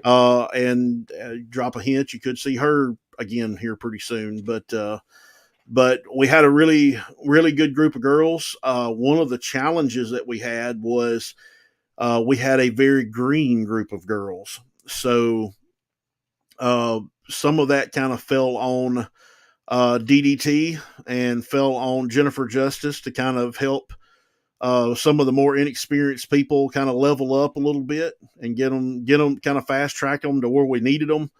And then, of course, we bring in Nix now from time to time, who is an incredible talent. Right. Just an incredible person. I will always be a Nix fan. I absolutely love her. Me too. She's been with us. We've had Ms. Larkin with us. We've had Casey Lennox. We've had Sue Young. We've had a lot of different females come in and be a part of our show, and they have, man, those ladies have carved their own niche out of our group, and they do extremely well. I love the belt y'all made, man. I love the silver and the blue on the logo. I'll be honest with you. Sometimes I get sick of gold belts because you know as well as I do, a gold belt, the more it gets tossed around and that gold starts getting dings and chips in it and stuff. And yeah, I like the silver. It's clean looking, man. a pretty belt, man. It's my favorite one of our belts, to be honest with you. Yeah, it's beautiful, man. Now, I had Raven Black on here a couple months ago, and she's actually the first female graduate from y'all's academy, right? She is, yeah, that's correct. And I'll drop this little piece on you. We actually have another female that is in our group right now that is doing incredibly well, and I'm super excited for her to get out there, and she's going to be good. She's going to be good. You guys, everybody better be ready. Yeah, and I'm like you. Women's wrestling really used to be like midget wrestling. It was just an attraction, just something on the show, basically to give guys something to look at back in the day. But now, like you said, these women, like from the lowest part of the indies to the biggest parts of the business, these women are out there killing it most of the time now, man. They're main event and pay-per-views now. I mean, exactly. They are. They're still in shows out here, and I'm glad to see that, because one thing me and Raven talked about was, when I was a kid, the one thing I didn't like about women's wrestling, because of course when I was a kid, little kid, I think they still work the right side of the body, like the Mexicans do, for it to be different. I don't know if the promoters wanted it that way, or that's just the way women were trained back in the day. I know a lot of times the male promoters didn't want it to look like the men. They didn't want the women to look like they was as tough or whatever as the guys. And I think Sherry Martel was probably the first one for me to come along and wrestle like a guy. And man, I was hooked on it from the get-go. I like women's wrestling much better now that these women are out there wrestling just like the guys do. I think it's head and shoulders above what women's wrestling ever was or could have been at any time in the wrestling business. Yeah, I agree with that. I wasn't a big fan of the Divas era, where they were going out and doing lingerie matches and wrestling around in mud and all that kind of stuff. I wasn't a big fan of that, but the girls actually getting out there and having athletic contests where they were trying to out wrestle the other one and winning. I think we can. I think we can throw a lot of gratitude to Trish Stratus and Lita for kind of bringing that back in the mid 2000s. Right. But yeah, man, the ladies are as big a part of the show as the guys are. And it's like I said a while ago, they're headlining pay-per-views, or PLEs they call them now. We've had female main events on our show. There's some big stuff, some never before seen stuff that we're about to come up with for the women's division in EPW. Some matches that are about to happen that are going to be really good. I'm excited about. So, but yeah, man, we have a great women's division. I tell you, it's a challenge though to book ladies that are good, and not only good, also look the part. Right. Because that's part of it. And I get beat up every once in a while because of this, because I'm very critical of guys and girls, how they look, how they present themselves, because guys, it's wrestling is a cosmetic business. It is. Right. That's just all there is to it. And you want everybody to look as good as they can. And, to find females that can wrestle, that can carry their weight in the ring, and also look the part, is a challenge at times, because there's not as many of them as there is guys. But I mean, you face the same challenge with guys though. Guys that can do it in the ring and as well as look the part. So it's not any more one side than the other. It's just the females are a lot more rare. It's harder to find good female talent now. Well, speaking of good female talent, but it's getting better. It's getting better. I'll say that. DDT. Now she's everywhere. She's EPW, Memphis Wrestling, and for the last couple of years at least, man, she's been out here making a big name for herself. So talk to me about DDT a little bit. Well, I may be a little partial here, I didn't but want. I didn't know how much we was. I know it's out well, there, but I didn't want to say it. But yeah, well, I mean, it is what it is, and most people know. But she is. She just, I think, how do I word this? I think that she's always been good. I think that she just needed a little bit of guidance on what to do, how to do it, and how to look doing it. She's done more in the last probably 3, 4 years than she's ever done. From full time at Memphis, full time at EPW. She's done some stuff, and of course, she's worked a lot of the area shows, right. Tuckerman and some other places. She's been an extra on NXT. She was on an episode of Heels on the Stars Network. I did not know that. She was. We spent 2 weeks in Atlanta.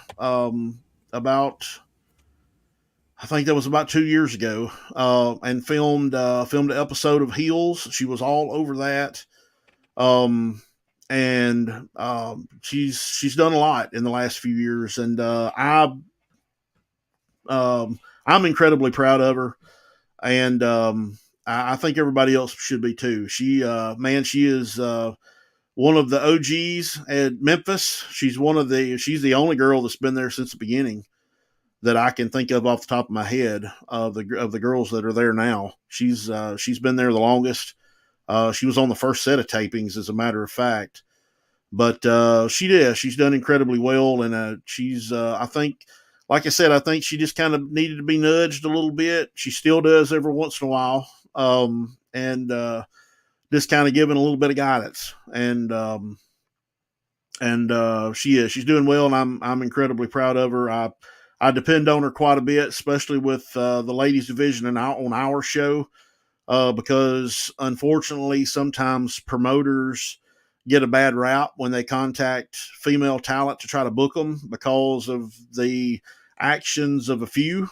Sometimes that rubs off on on everybody. So a lot of times, if I'm trying to contact new female talent, I have her make that initial contact so that she knows, hey, this is a safe place to work. And then it normally only takes one show. I got a really, really nice email from Shalance Royal when she was here, about how pleasant our show was, how inviting our show was, how she felt super safe. I hope she doesn't mind me sharing this, but that helps a lot too. And not that I would ever be disrespectful to anyone, but sometimes it's best if she makes that initial reach. If she's exchanging phone numbers with people and she's sending a text and that type thing, that helps quite a bit. So I do depend on her for some of that, but I'm incredibly proud of her, and I don't think you've seen everything from DDT yet. She's still really young, but she's got a lot of experience. I think she's been in the business around 11 or 12 years, and I don't think you've seen everything that you could see out of DDT just yet.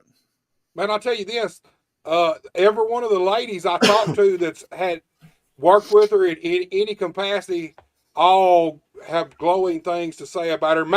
Even Maddie, because I don't think Maddie likes nobody but Trace sometimes. Even Maddie, I mean, she couldn't deny she loved working with DDT. Same thing with Nix. Same thing with Raven Black. And I don't know about Nix, but I know Raven Black, and I think DDT was both of those girls' first matches, right? I'm pretty sure. I would be willing to bet that, and of course that was by design. So I think Jennifer Justice might have been one of their first matches. I'm not sure. I can't. Everything runs together, Buster. I barely remember what I ate for lunch today. And Jennifer's another girl who's been around here for. Jennifer's Ever. been around 20 years. Man, she's been around as long as I have. I remember sharing dressing rooms with her and Psycho and some of those folks when I very first met her up in Gibson, Tennessee. Seems like 100 years ago. But yeah, she's been around a long time and has a ton of experience under her belt as well. I was glad to see her when y'all started up the women's division. I was glad to see her. She's been around a long time, and I think I may be wrong about this, but I feel like that's probably the first time she's ever like had a feature on TV and kind of had a spot. It could have been, and there was that happened. Kind of I knew she was talented or she wouldn't have been there. Right. But we were filming a pre-tape for something and I had never seen her cut a promo. I didn't know if she could talk. Hence the reason we were doing a pre-tape because it's like, okay, if we need to redo this, we can do it. We can redo it. So I give her 2 or 3 bullet points and I'm like, you tell me how you would put this across. 3, 2, and we started filming, and man, she just killed it. And I'm just like, holy crap. And I was like, man, she is a heck of a promo, and my God, did she come off like a bitchy old heel. And at that point, I knew, I was like, all right, we've got something here. So that's kind of where all that began. I'm glad to hear you say bullet points because, I mean, that's how it had always been done for years and years. The book or whoever give you your bullet points on the things you need to hit and make sure we need to get across. And then the guys go out there and do it their own way. Right. Is it all bullet points or do y'all do any fully scripted stuff or what? Nothing. We do. It's all bullet points. I guess the only thing if I were to say that I script would be probably some of the stuff that Jimmy and Joey say as far as like plugs. Right. Like if I need you to plug this town, this is coming up. We got tickets, we got tickets at the website. That kind I don't of thing. even consider that scripted because that's part of the business. That's probably it. And maybe a couple other things to kind of push angles. Which and necessarily I'm not trying to script those guys. I mean, a lot of the times they read it word for word, but I'm not trying to script them. Matter of fact, I've told them a lot of times, look, this is what we're trying to put over. You guys ain't got to read this verbatim. Both of you been around the business forever. You know how to put it over. You know what we're looking for. Put it in your own words. And they do a lot more of that now. I'm glad the talent. Here's the thing. It's hard. It's hard for talent to be something they're not. Yeah. It's much easier for them to be who they are and if you got something you want them to hit, it's much easier for them to give it to them and let them figure it out deliver it their way because it's gonna be real that way. It's gonna be more organic that way. They are the only person that really knows how to get them over. Right. A lot of times. So I mean, I can't sit here and I could give Hellraiser a few bullet points. Or I could script the whole thing out and say, I want you to say this, and this is exactly how I want you to say it. But what happens over time is everybody starts sounding the same. I think that's the rabbit hole that WWE got themselves in for a little while before the whole Triple H era, I guess, began. But if I give Hellraiser 3 points in a town to push, if you're there in that position and I put you in that position, then therefore I know that you should be able to get that over. And nobody knows how to deliver that as good as the guy doing it. As good as you. As good as Hellraiser, exactly. I can't sound like I'm somebody else. It's got to sound like it's coming from the guy saying it. Exactly. Look, Eric J, he says, enjoying the show, guys. Eric, awesome. I'm glad you're here with us. Barbecue Man's back. He says, EPW. Please bring Hollywood Haley J back. Man, well, she hasn't been there, but we've exchanged some conversation of trying to get Hollywood Haley J down. It's just been a scheduling thing, just trying to get dates and the dates to match up. But yeah, we've texted back and forth, and that's eventually going to happen. So, spoiler alert, right here on Buster Unmasked, Hollywood Haley J will eventually be at EPW at some point, because I love Haley. DDT worked with her mom, the Amazing Maria, like forever doing customs and other stuff. And I met Haley at Customs once, and yeah, we'll definitely you'll definitely see Haley at EPW at some point. Well, I'm glad you mentioned Customs. Let's talk about that for a second, because oh Lord. Well, I mean, here's the thing. Obviously, when you say Customs, and I was the same way that when I first heard about it and first started seeing this pop up, and look, there are a lot of different custom companies that promote their product a lot of different ways. Oh, Lord, are they? But in your head, you immediately think fetish, whatever it is. And then I came across Liberty Pro Wrestling, man, women's wrestling, Liberty Pro Women's Wrestling. And it kind of changed my whole idea about custom, because here's the thing. We've said it over and over on this show. There really ain't no money out here at this level. You're not going to get rich. You're not even going to make enough money nowadays to not have to work a real job most of the time. Correct. But these customs allow a lot of these ladies to supplement their wrestling income by doing that, man. And I think it's all about the company themselves, from what I can see. You know, I had the preconceived notion, like I said, like everybody else does when you hear custom wrestling, and then the card's full of nothing but women.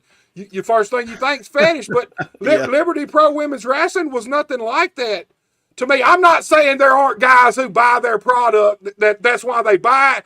I'm just saying their presentation, the way they present their product. Right. I love it, man. I've told them before, that looks like a show to me that you could take to the casinos. Yeah. Well, you know, I was kind of the same way. I'd always heard of it. I wasn't real familiar with it. And of course, first thing I thought about was, you used to be able to buy Pro Wrestling Illustrated or something like that. You saw those ads in the back of it where they're fighting on the ground in an apartment somewhere or something. So I'm thinking, I don't know about this. But hey, some of them are like that still. Oh, I know. I've heard all about it. I've been filled in, But my first and really only experience with customs have been through Daryl and through Liberty Pro, and they do an incredible job. They're very conscious of how their girls are presented, and the stuff that is requested of them to do match wise, whether it's different moves and that type thing, making sure everybody's safe, and everything is PG on the up and up. And I have a ton of respect for Daryl. He and I are good friends. He actually has helped me out with connecting with some female talent for our show.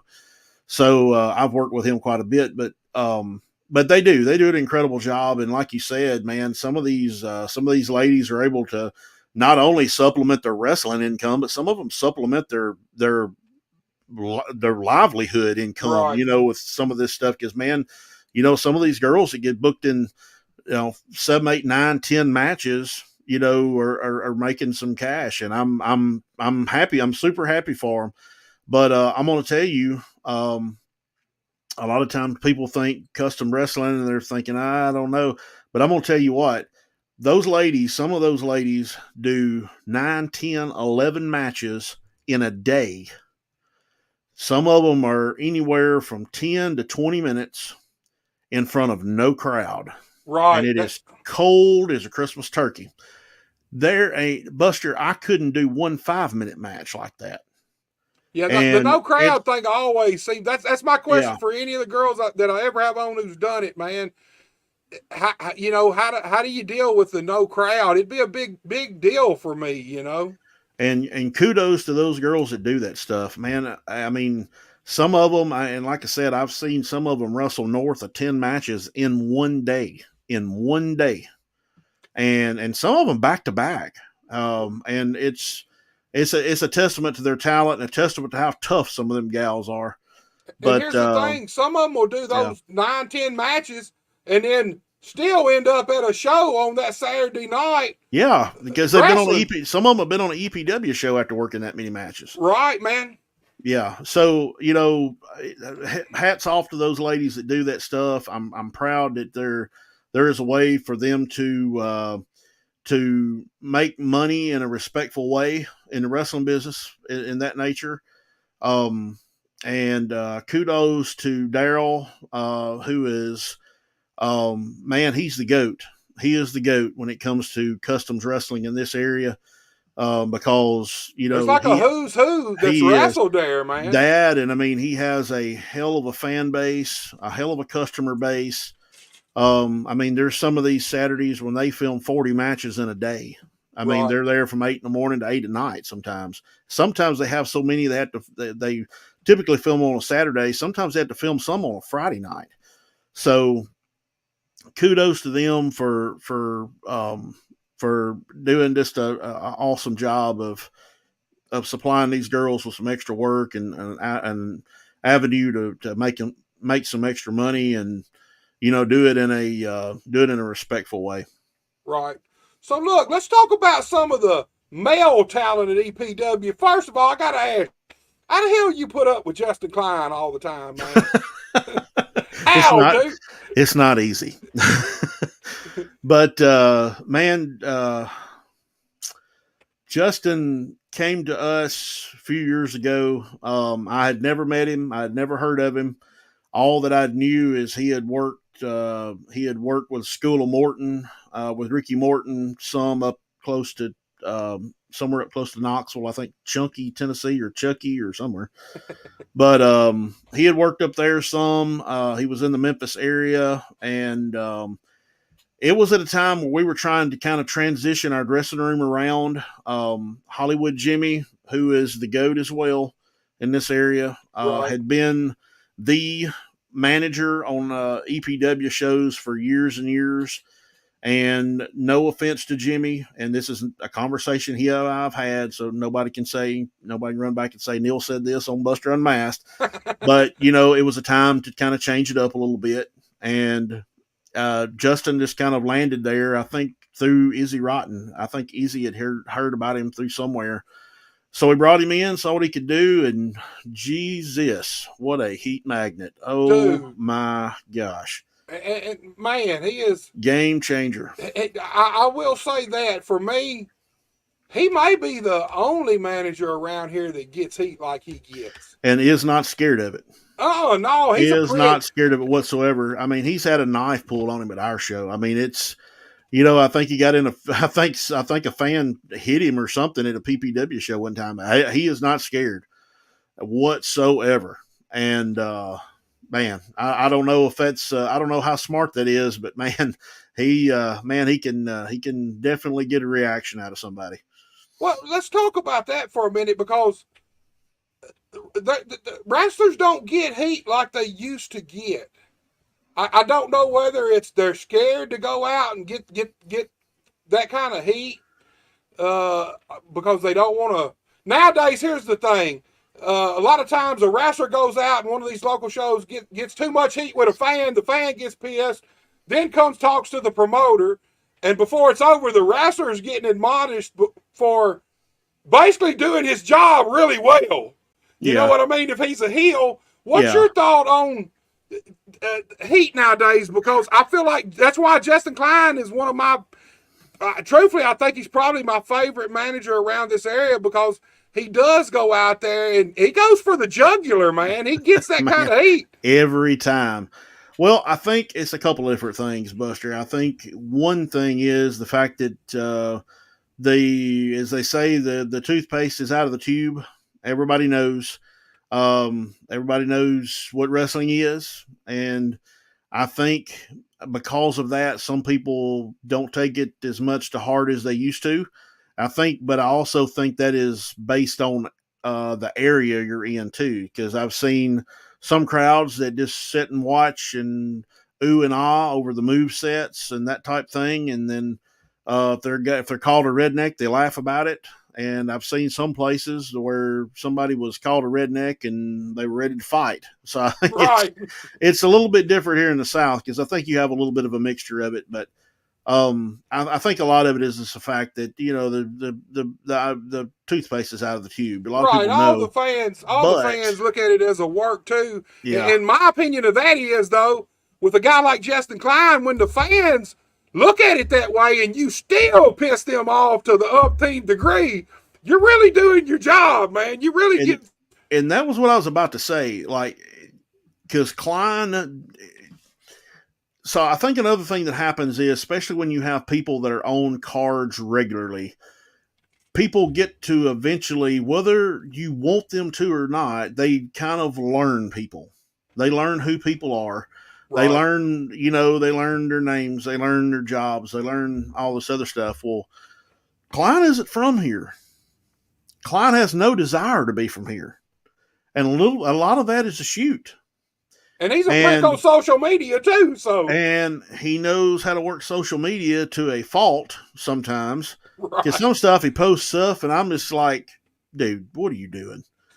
But but he is just one of those people that you just love to slap the piss out of to hear him talk.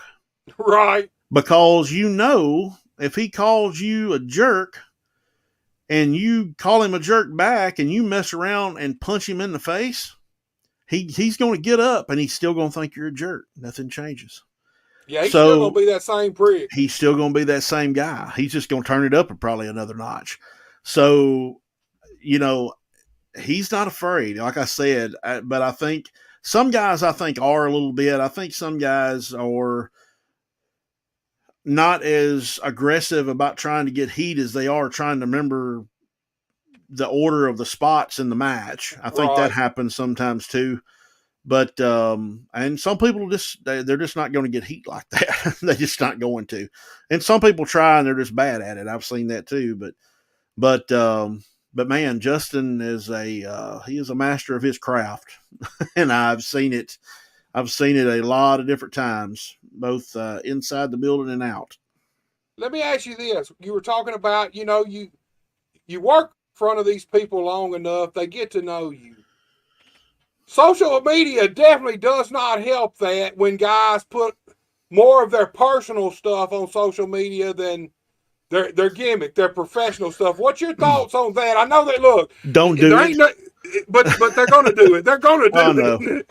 I know. Well, here's the thing. It's a meme that I shared here not long ago, and one of the things that drives me crazy about guys that post their stuff on social media, because one post is about they're going to be in. They're going to be in. Smack my microphone. They're going to be in. They're going to be in Jackson, Tennessee Saturday night, and I'm just pulling this town out of the hat. I'm not throwing a rock at anybody. They're going to be in Jackson, Tennessee Saturday night, and I'm gonna show up, show out, and whoop everybody, and I'm gonna be the champion, and I'm the greatest thing since cubed ice and sliced bread. 2 posts beneath that is my old lady left me. I ain't got no money. My dog died. My mama don't like me.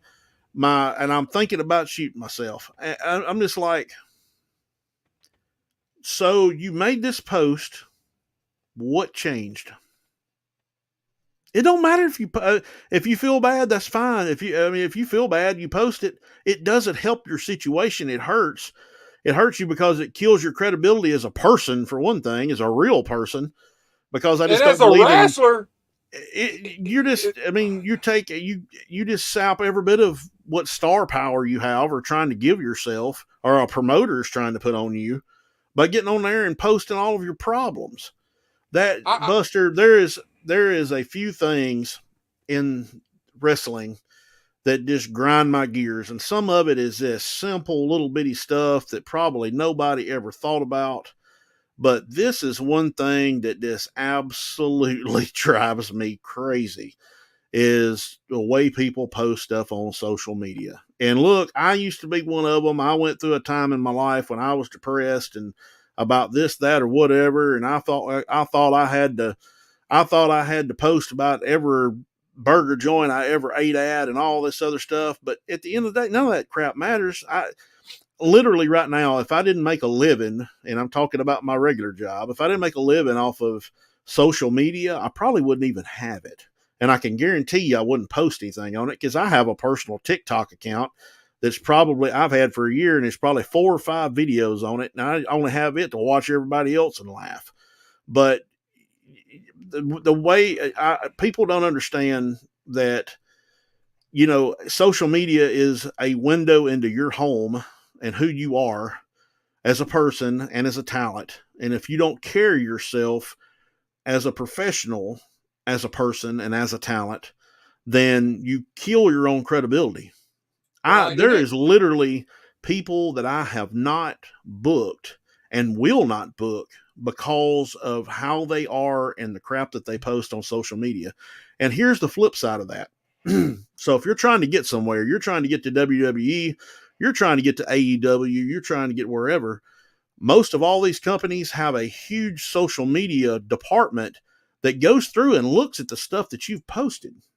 Right. So if you've said something, excuse me, if you've said something out of the way, or you've said something about that offends a particular group of people, or whatever. Now, I promise you, I'm an advocate for the First Amendment. Everybody should have the right to speech, but not everybody should exercise it. Right. So, and if you've got something that you feel so strongly about, you're going to stand on that hill, then you better be ready to stand on it. But those companies are going to go through your social media, and I've heard Tommy Dreamer say it 100 times. There's people that have literally been pulled out of the deck and their talent card, per se, thrown away, and they never got an opportunity just because of their presence on social media. That's why it's so important. And man, times like right now, when you've got all this political energy going on and all this other stuff, right, everybody has the absolute right to be on one side of the ticket or the other. And I firmly believe that. I have my own beliefs, but you'll never see it posted online. And if you ever see it, you're going to have to really, really, really dig for it, because you just don't, that I don't think that serves anybody any different. And honestly, my philosophy has always been, you can get mad at me because I called you something, or I said I voiced my opinion about you or whatever. And you can get mad about it, and you can punch me right in the face as many times as you want to. But when I get up, it's not going to change my opinion, and it's probably going to make it worse. So at the end of the day, what does it matter? You can agree to disagree all day long, but back to what we were talking about. These folks that post all this crazy nonsense on social media about their personal lives and stuff they're going through, I get it. Some people don't have an avenue or somebody to talk to or whatever. I mean, it happens, but man, you do yourself so much damage personally and professionally by doing that than you ever help, because I can get on Facebook and talk all day long about how fat I am, and after I hit the publish button, I'm still fat. It doesn't change anything. So, right. Man, anybody out there listening to this, just be conscious of what you post. And I mean, especially in these times, because Lordy mercy, if you believe enough to stand on one heel or the other, you better be ready to stand on it and understand the repercussions of doing it. Right. And that's kind of where that's my thought on that anyway.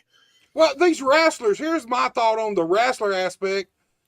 Here's the thing, that personal stuff is fine for your personal friends, but any wrestling fans that view this, that only knew you as what they seen on TV or what they seen in these towns, when they start reading all this, man, you devalue yourself so much with them. I mean, just the wrestling fans themselves. Exactly. Like you said, I can't be this superstar on one post and 2 posts down talking about killing myself. Exactly. Well, what does any other wrestling fans that actually read this stuff, how's that going to make them change their opinion of you? Just forget the person. As a wrestler, you automatically told them right then, you're just like they are. You have all the same insecurities. And here's the thing, wrestling fans don't want to pay their money to see the dude right beside them sitting in the seat, or the dude next door to their house. They want to feel like you're something Boy, there's special. There's a lot of layers to that statement, but in this arena, I understand exactly where you're coming from. I mean, it's just, because I see it all the time. I see guys that, man, that's got talent, man. And I think, man, this guy could really, if he applied himself, could probably really do something. And then you start seeing all the family posts and the social posts. Me and my old lady, I cheated on my old lady and this and that. Who tells that kind of shit on social media, man? I mean, honestly, I don't know. who would do that, man? I don't know. Eric J's back with us. He said Klein is the best manager in the area, in his opinion. Man, there's some great ones, and he's definitely one of them. I have a lot of favorite managers in this area, though. Well, let me talk to you about this. Now, Klein's managing Brandon Savage, who is now currently the EPW heavyweight champion. Mm-hmm. Before him, it was Marco Harris. Uh-huh. Before Marco, it was Jason Genesis. Now Marco and Jason are two guys. I know Jason held that belt for a pretty good while, and Marco almost did too. a year. Yeah, that's what I was thinking. And then Marco had it. How long did Marco hold it? Ooh, probably 6 months, didn't he? Maybe a little longer than that. Maybe 7 or 8. Maybe. I'm not sure. You're testing me there. I'm not sure, but he had it a while. And now Brandon's the champion, which I feel like that's something him and Klein's been chasing for a while now, trying to become EPW heavyweight champion. Well, everybody should. Right. Everybody should. But I mean, man, this when you think of people who are huge personalities that represent your company, I mean, who bigger than Justin Klein and Brandon Savage?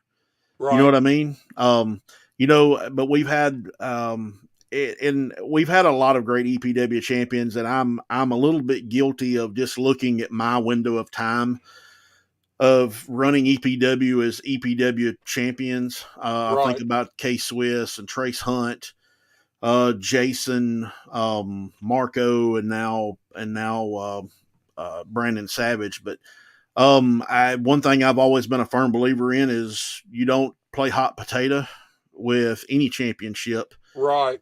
And but who's to say that wherever the story leads us is where it leads us. But I just think man, those two, and they, the gimmick they have, they pull it off well. I just think it was, I think it was time. Right. I like both those guys. And since we're talking about two guys, let's talk about Trace Hunt and Jason Genesis and the Goddess, the Initiative now. I didn't know how I would like these two guys together. Me but either. Man, they have.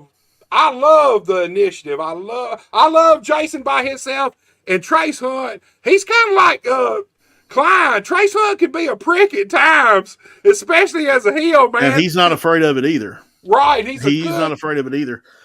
That was something that the Initiative was a hard sell on me, because you had two people that were such strong singles wrestlers, and all of a sudden they want to be a tag team. Well, it's sometimes in my opinion, sometimes with tag teams, one or the other always ends up taking a back seat to the other one. Right.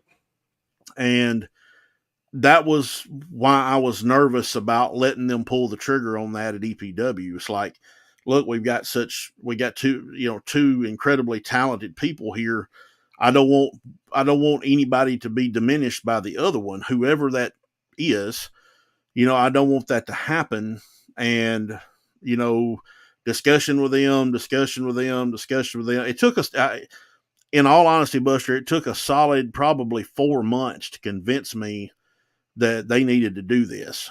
And everything from showing me pictures of gear and what they were going to wear, and then just ideas for what they were going to do and all that. It was a bit of a hard sell on me, but man, I'm so proud that it's developed into what it is, because I mean, they're incredible. They have a presence that jumps out at you. I think that Goddess is her own, how do I word this? I think that Goddess does so little, but brings so much character to what they do, because when she does, she don't do a lot, but when she does do something, it means something. and it's usually something pretty big. So I think it's incredibly visual. Visually, it's incredible. The marketability of the whole thing is really good. I'm a big fan of it. I really am. And I get where you're coming from. You had two guys who were single stars. They're over, and like you said, man, that's a hard. Yeah. A hard position because, first of all, like you said, you don't want to diminish either one of them. And even, let's go past that. If one of them did become the head dog, it's going to hurt the other one's confidence too, which is in turn going to hurt. Anytime a wrestler's confidence gets low, you can see it. You can see it in the ring. You can see it in their performances. And it usually creates a problem between the two people.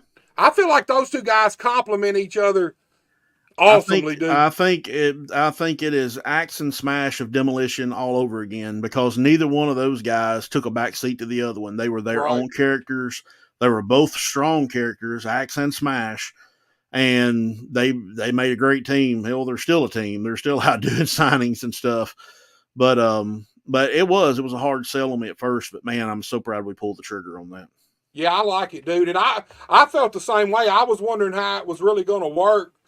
When first time I heard about it, because I heard about it before I ever seen it, and I was wondering the same thing. I'm thinking, man, these you got two super strong personalities out there together. Is one going to overshadow the other one? I don't think they do at all. I think they got great chemistry out there, man. I think they're and Goddess carries her own light is just as much as either one of Jason or Trace do. Right. Yeah, I love her too, man. She's always been a big part of Jason Genesis for me. Like you said, she don't really do a lot, but when she does do something, it works. It gets over. Absolutely. She can get heat by pretty much doing nothing almost. Man, she was getting heat on our show and had never done anything. She'd walk out and I don't even really know that she would acknowledge the fans in the building.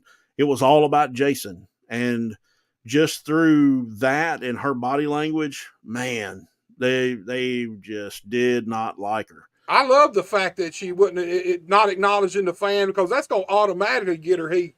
It ain't going to take the fans but a time or two to see that happen, and her not even hardly acknowledge them. Who don't get pissed off about being ignored? Right, man. I love that. Who don't? I mean, in real life, who don't get pissed off by being ignored? I do. Makes me mad as hell. But she does. They're an incredible group of people. Well, let's talk about Tony Dabbs. I've seen he's back now. I've seen him on TV a few times. Like you said, you started with Tony Dabbs, right? Yeah, I did. He wasn't my first match, but he was probably one of my first 3 or 4 matches.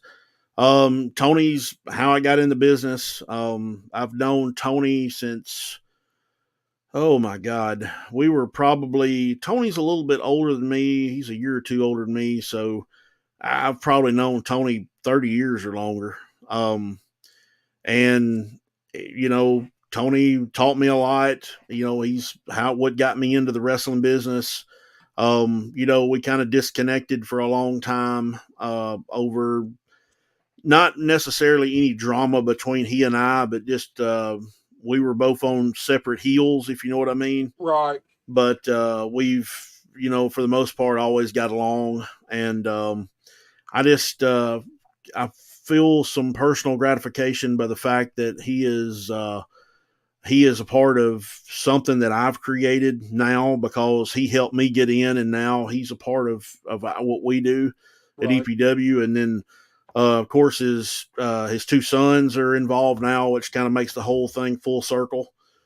And I'm excited about Tony being there. Well, I'm glad you mentioned his sons. Let's talk about them for a second, man. Parental advisory, man. Young team. I love them, dude. I do. I love them. I just, they're like little shit stirrers, man. I love it, man. That's the idea. Well, Dakota and Hunter, they had been working for another group here in Mississippi for a little while. And I've always tried to kind of pay attention to a little bit of what everybody's doing. Some people don't believe in that philosophy. They watch their show and nothing else exists but their show. I've Right. never been that way, just because I like watching how other people present stuff, and maybe it's an idea that, or something that we can twist around and use on our show. And then of course there's a whole part of bringing in new talent. But I had been watching Hunter in particularly before I knew Dakota was even working. I'd been watching Hunter, and Hunter's incredibly athletic. Well, they both are. But Hunter had a unique look, and it was something I had been watching. I knew they were young. They're actually older than I thought they were. Both of them are. But opportunity kind of presented itself for them to come on board.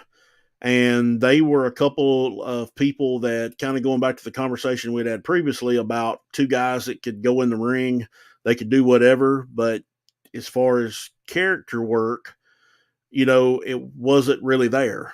Right. And they were going by a different name at the time that was just not anything that I wanted associated with our show. It was a little more R rated.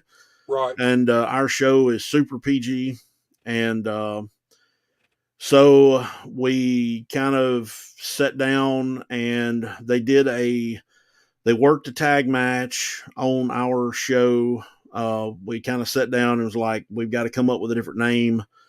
And we came up with a different name. It was actually an old tag team name that Tony had went by for a while, being parental advisory. So that was something Tony had come up with years and years back. So we adopted that in, which we thought it kind of worked because they're young kids. And then obviously they're older than they look too. So yeah, they're a lot older. One of them's 19, the other's 20, I think, something like that. But on the flip side of that, we got to have a gimmick. We got to have something to work off of. So I remember having that conversation with Gary one night. I'm like, what if we just make practical jokers out of them? I think, because the fans like them already, and if they're out just doing stuff to screw with the heels, then that can be their shtick. Right. And we come up with a few ideas there. They stole one of K-Swiss's boots. Yeah. He had to work a match with one boot, which was hilarious on many levels. And then he gave the boot. They gave the boot back and turned around and stole the other one, which was hilarious. And I think there's a lot of stuff we can do from that aspect with them. But yeah, it's cool to have Tony's two sons involved in our product, and I think they're going to do really, really well. And they're coachable, which is something that's hard to find with anybody, right, in real life and wrestling. And they're willing to listen to ideas and take things and twist them their own way. They're both great talkers. I think they're going to be good. Of course, it's in their genes. Tony was always an excellent mat technician. He was always a hell of a worker, and Tony could always talk. So they get it honest. But I'm super proud of them boys. I'm proud that they're a part of our crew. Man, I think they're going to do well. I really do. I don't want to blow their heads up, but I kind of see some similarities with PG-13 a little bit, man. I feel like with I never thought about that. With the right nurture and the right direction behind them, yeah, I feel like a few years from now, you might have a hell of a main event drawing tag team on your hands. I feel like they have that potential. They're not going to be like PG-13, but I kind of see those similarities. Right. Some of the things that made PG-13 that got them over, I see them with these guys, man. Yeah, you're absolutely right. I never thought about that. So let me talk to you about this guy. He was actually the EPW commissioner for a little while. Andrew Bates, man. And this is a Justin Klein guy. And you can tell it. So talk to me about Andrew Bates a little bit. So Bates was another one of those people that kind of came with the Hunter Dakota Parental Advisory crew, I guess you would call it. Bates was actually there before they were. Justin had introduced me to Bates not personally, but he had told me about him. And Bates was another one that was working for another group here in the area, going by a different name, something that just did not correlate with our audience and wasn't going to, because I wasn't going to let it. Right. But so I just tried to kind of watch him for what he was. I watched him manage, watched him talk, and he's probably one of the more natural talkers I've ever heard. I mean, he's been in the business a year maybe. Right. And man, he is just, you always hear in these shoot interviews of just a heel you just love to slap the piss out of. Bates is one of those people. You just want to slap the piss out of him to see him. But he's good. He's really good.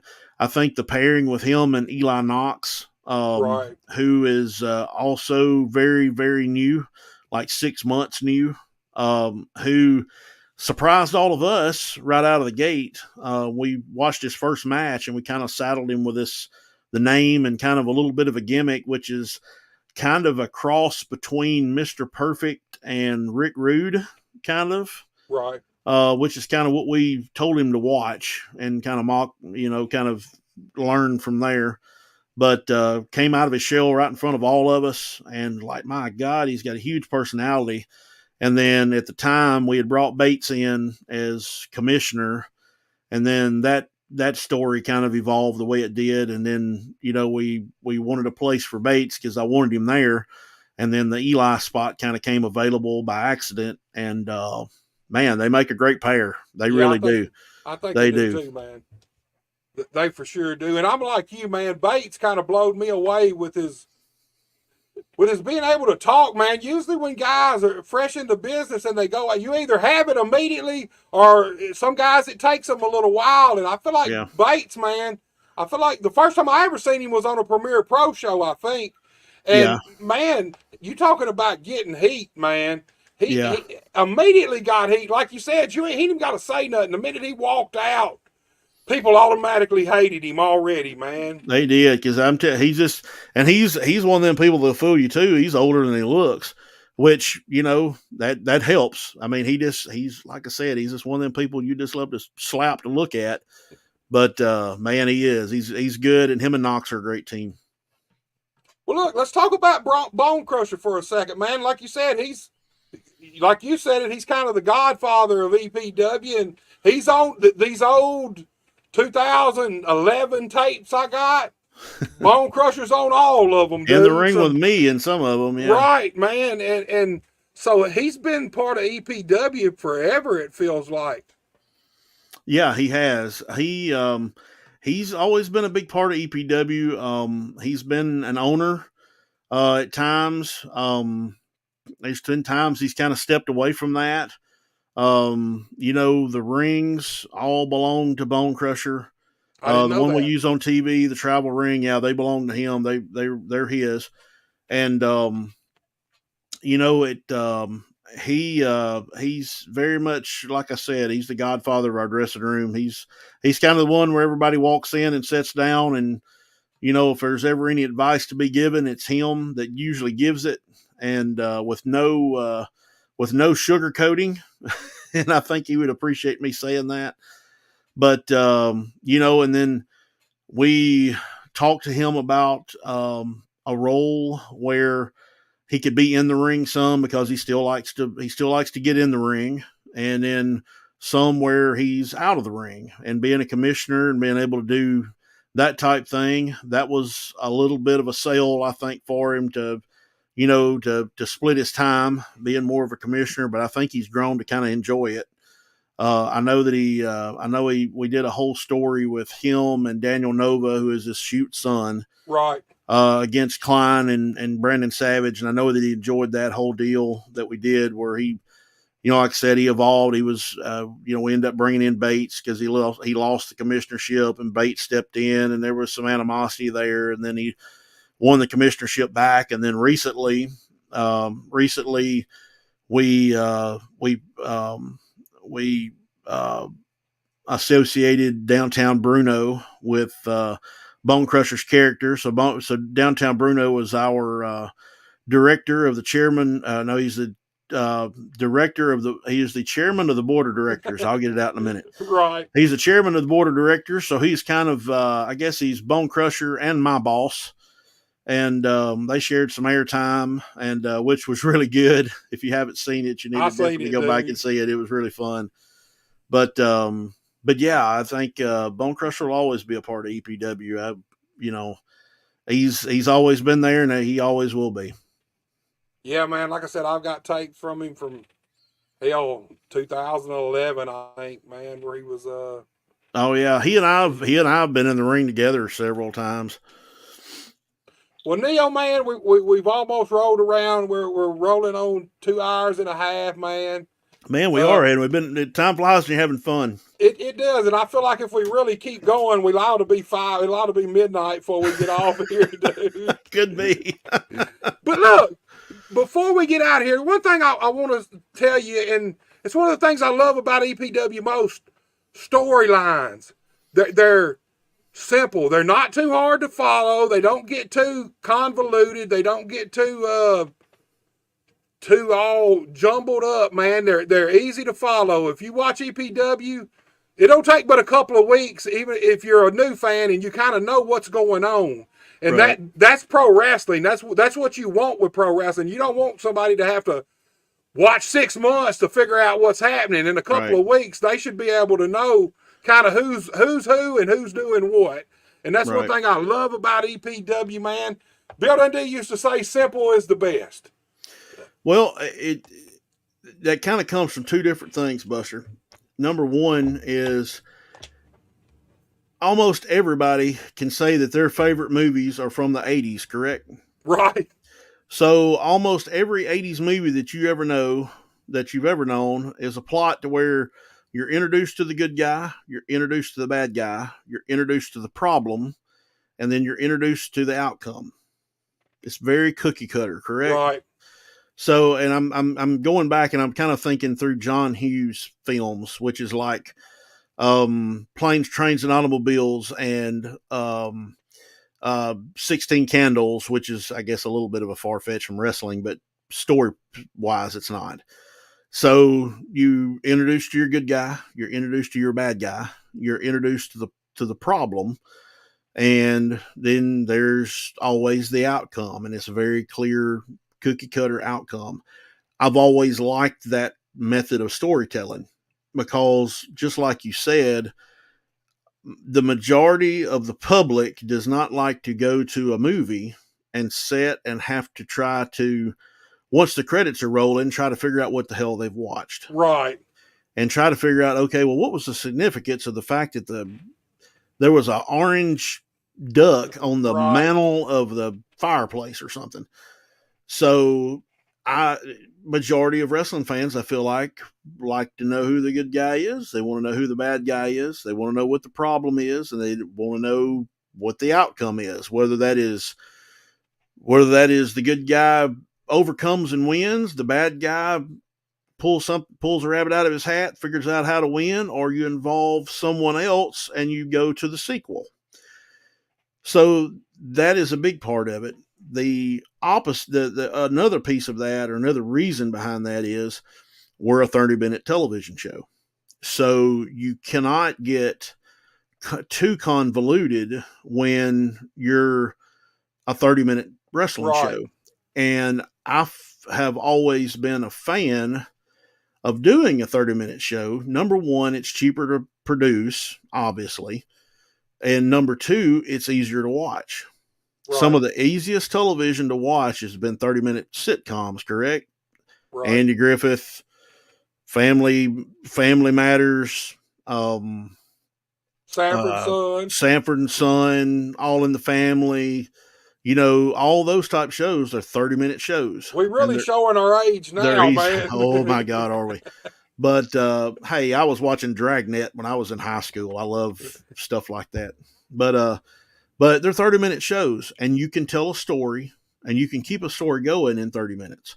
So, but, you know, when you're episodic like we are, then, you know, it does present its own set of challenges because you're trying to tell all these stories and try to fit a little bit of of it in each episode. Right. That doesn't always happen. Sometimes we have to venture back to 2 weeks ago and remember that these two people had an issue. And that's another thing I like the way y'all do. Yeah. Y'all will do that, and you'll show us. You'll show us the highlights of what's went on so far leading up to this point. Right, but I also feel like when we're a 30-minute show and we're trying to feature different stories, then we can highlight more of a particular angle in one show. Like, so this show, and a lot of the times our television are booked that way. There's always an angle that is booked across 2 or 3, sometimes 4 weeks, but there's also angles that are booked across 1 week, where you have an entire episode that is about parental advisory and the fact that they stole K-Swiss's boot and he's having to wrestle a match with 1 boot, and there's an issue there. You get to make that episode about that angle, and maybe one more, the fact that Maddie and Jody aren't getting along, or they have an issue, or Jody wants to win the title. So you get to kind of you get to spotlight, a couple of different angles in one show, and then you can do a different set in another show. And you can always venture back to the original, or you can venture back to previous weeks. So I think it has its advantages. I think it's an easier show to watch. We've gotten a lot of feedback on that. Some people do wish it was an hour-long show, but that presents its own set of problems, or not problems, but it creates its own issues. I've seen that with Memphis, because Memphis is an hour show. Dude, that's a lot of wrestling. Right. When I first really got hooked on EPW, that's what I thought. It took me a little while, probably more than I was going to say a few months, but it probably took me 6 or 7 months of watching the show. Because here's the thing: at 30 minutes, it's so good. It's kind of like watching one of those movies that when it goes off, you're wishing there was more of it. But now that I have become accustomed to the 30-minute product, I actually like it better myself too. There's so much out there. And I mean, my God, Monday Night Raw is 3 hours? That's a lot of wrestling to watch. Right. And I think that's a turnoff to some people. I mean, obviously it's not the majority, because they're got 5 million viewers a week. But, I think our show, with it being 30 minutes, I think it makes it easy to watch. It makes it easy to follow. I think you can get it watched, and you can go out and do whatever the hell you were planning on doing, I think we do have to level up a little bit on going back and telling some of the backstory sometimes. I think we have to do that. That's something we have to work on. And sometimes long-term storytelling, which is what I love. Sometimes where you can drop a breadcrumb here or there and then go back to it, but you can't drop 4 or 5. Right. Because that makes the story too complex. But I think that's a big plus for us, and a lot of people, we get a lot of feedback about how it's easy show to watch. Yeah, I agree with that 100%. Dude, we're fixing to shut it down, but before we do, plug anything you got coming up, plug anything EPW's got coming up, TV tapings, house shows, whatever, man. Oh, wow. So first and foremost, right there, I'm trying to do this, trying to point at the website. There it is. The website, epwwrestlingms.com. It's got everything.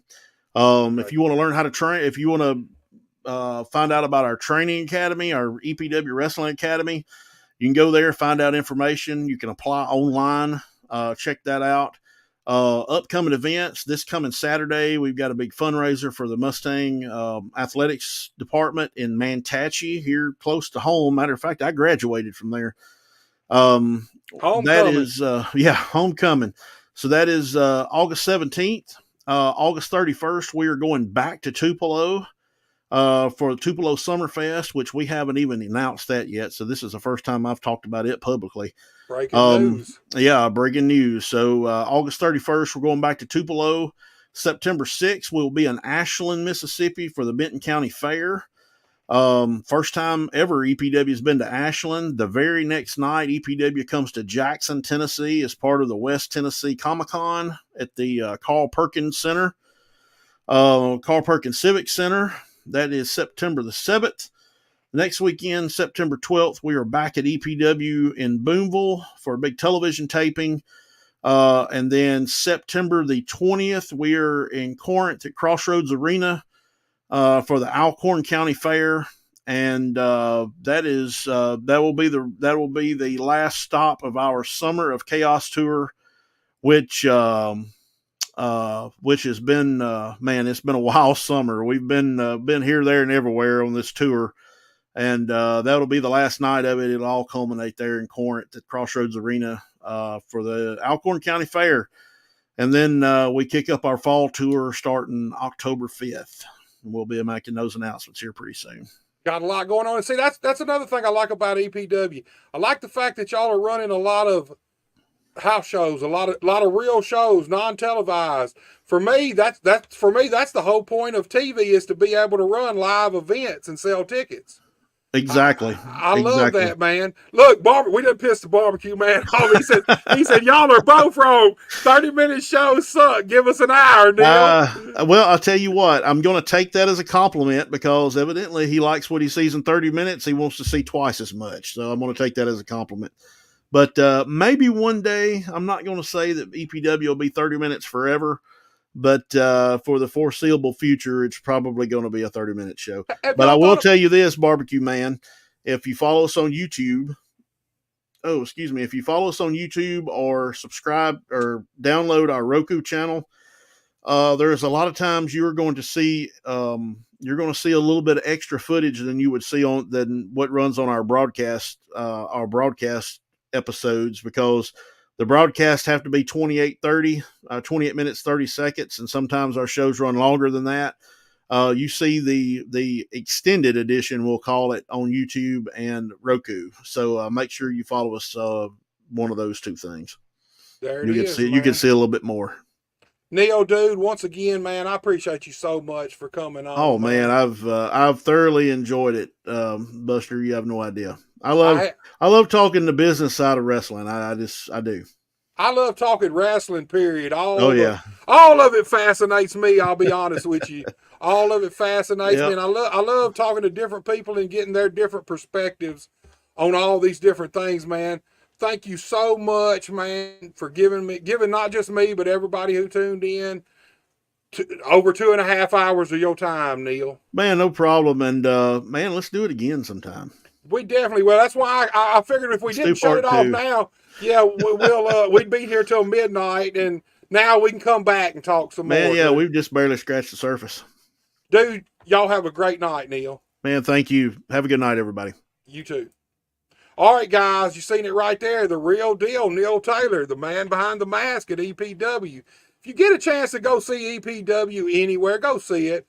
Always an exciting show. I'm going to have to go to the arena sometime myself when I'm close around there and actually go to a TV taping just to check it out. Go see them, man. EPW, one of the very best products around our area, bar none.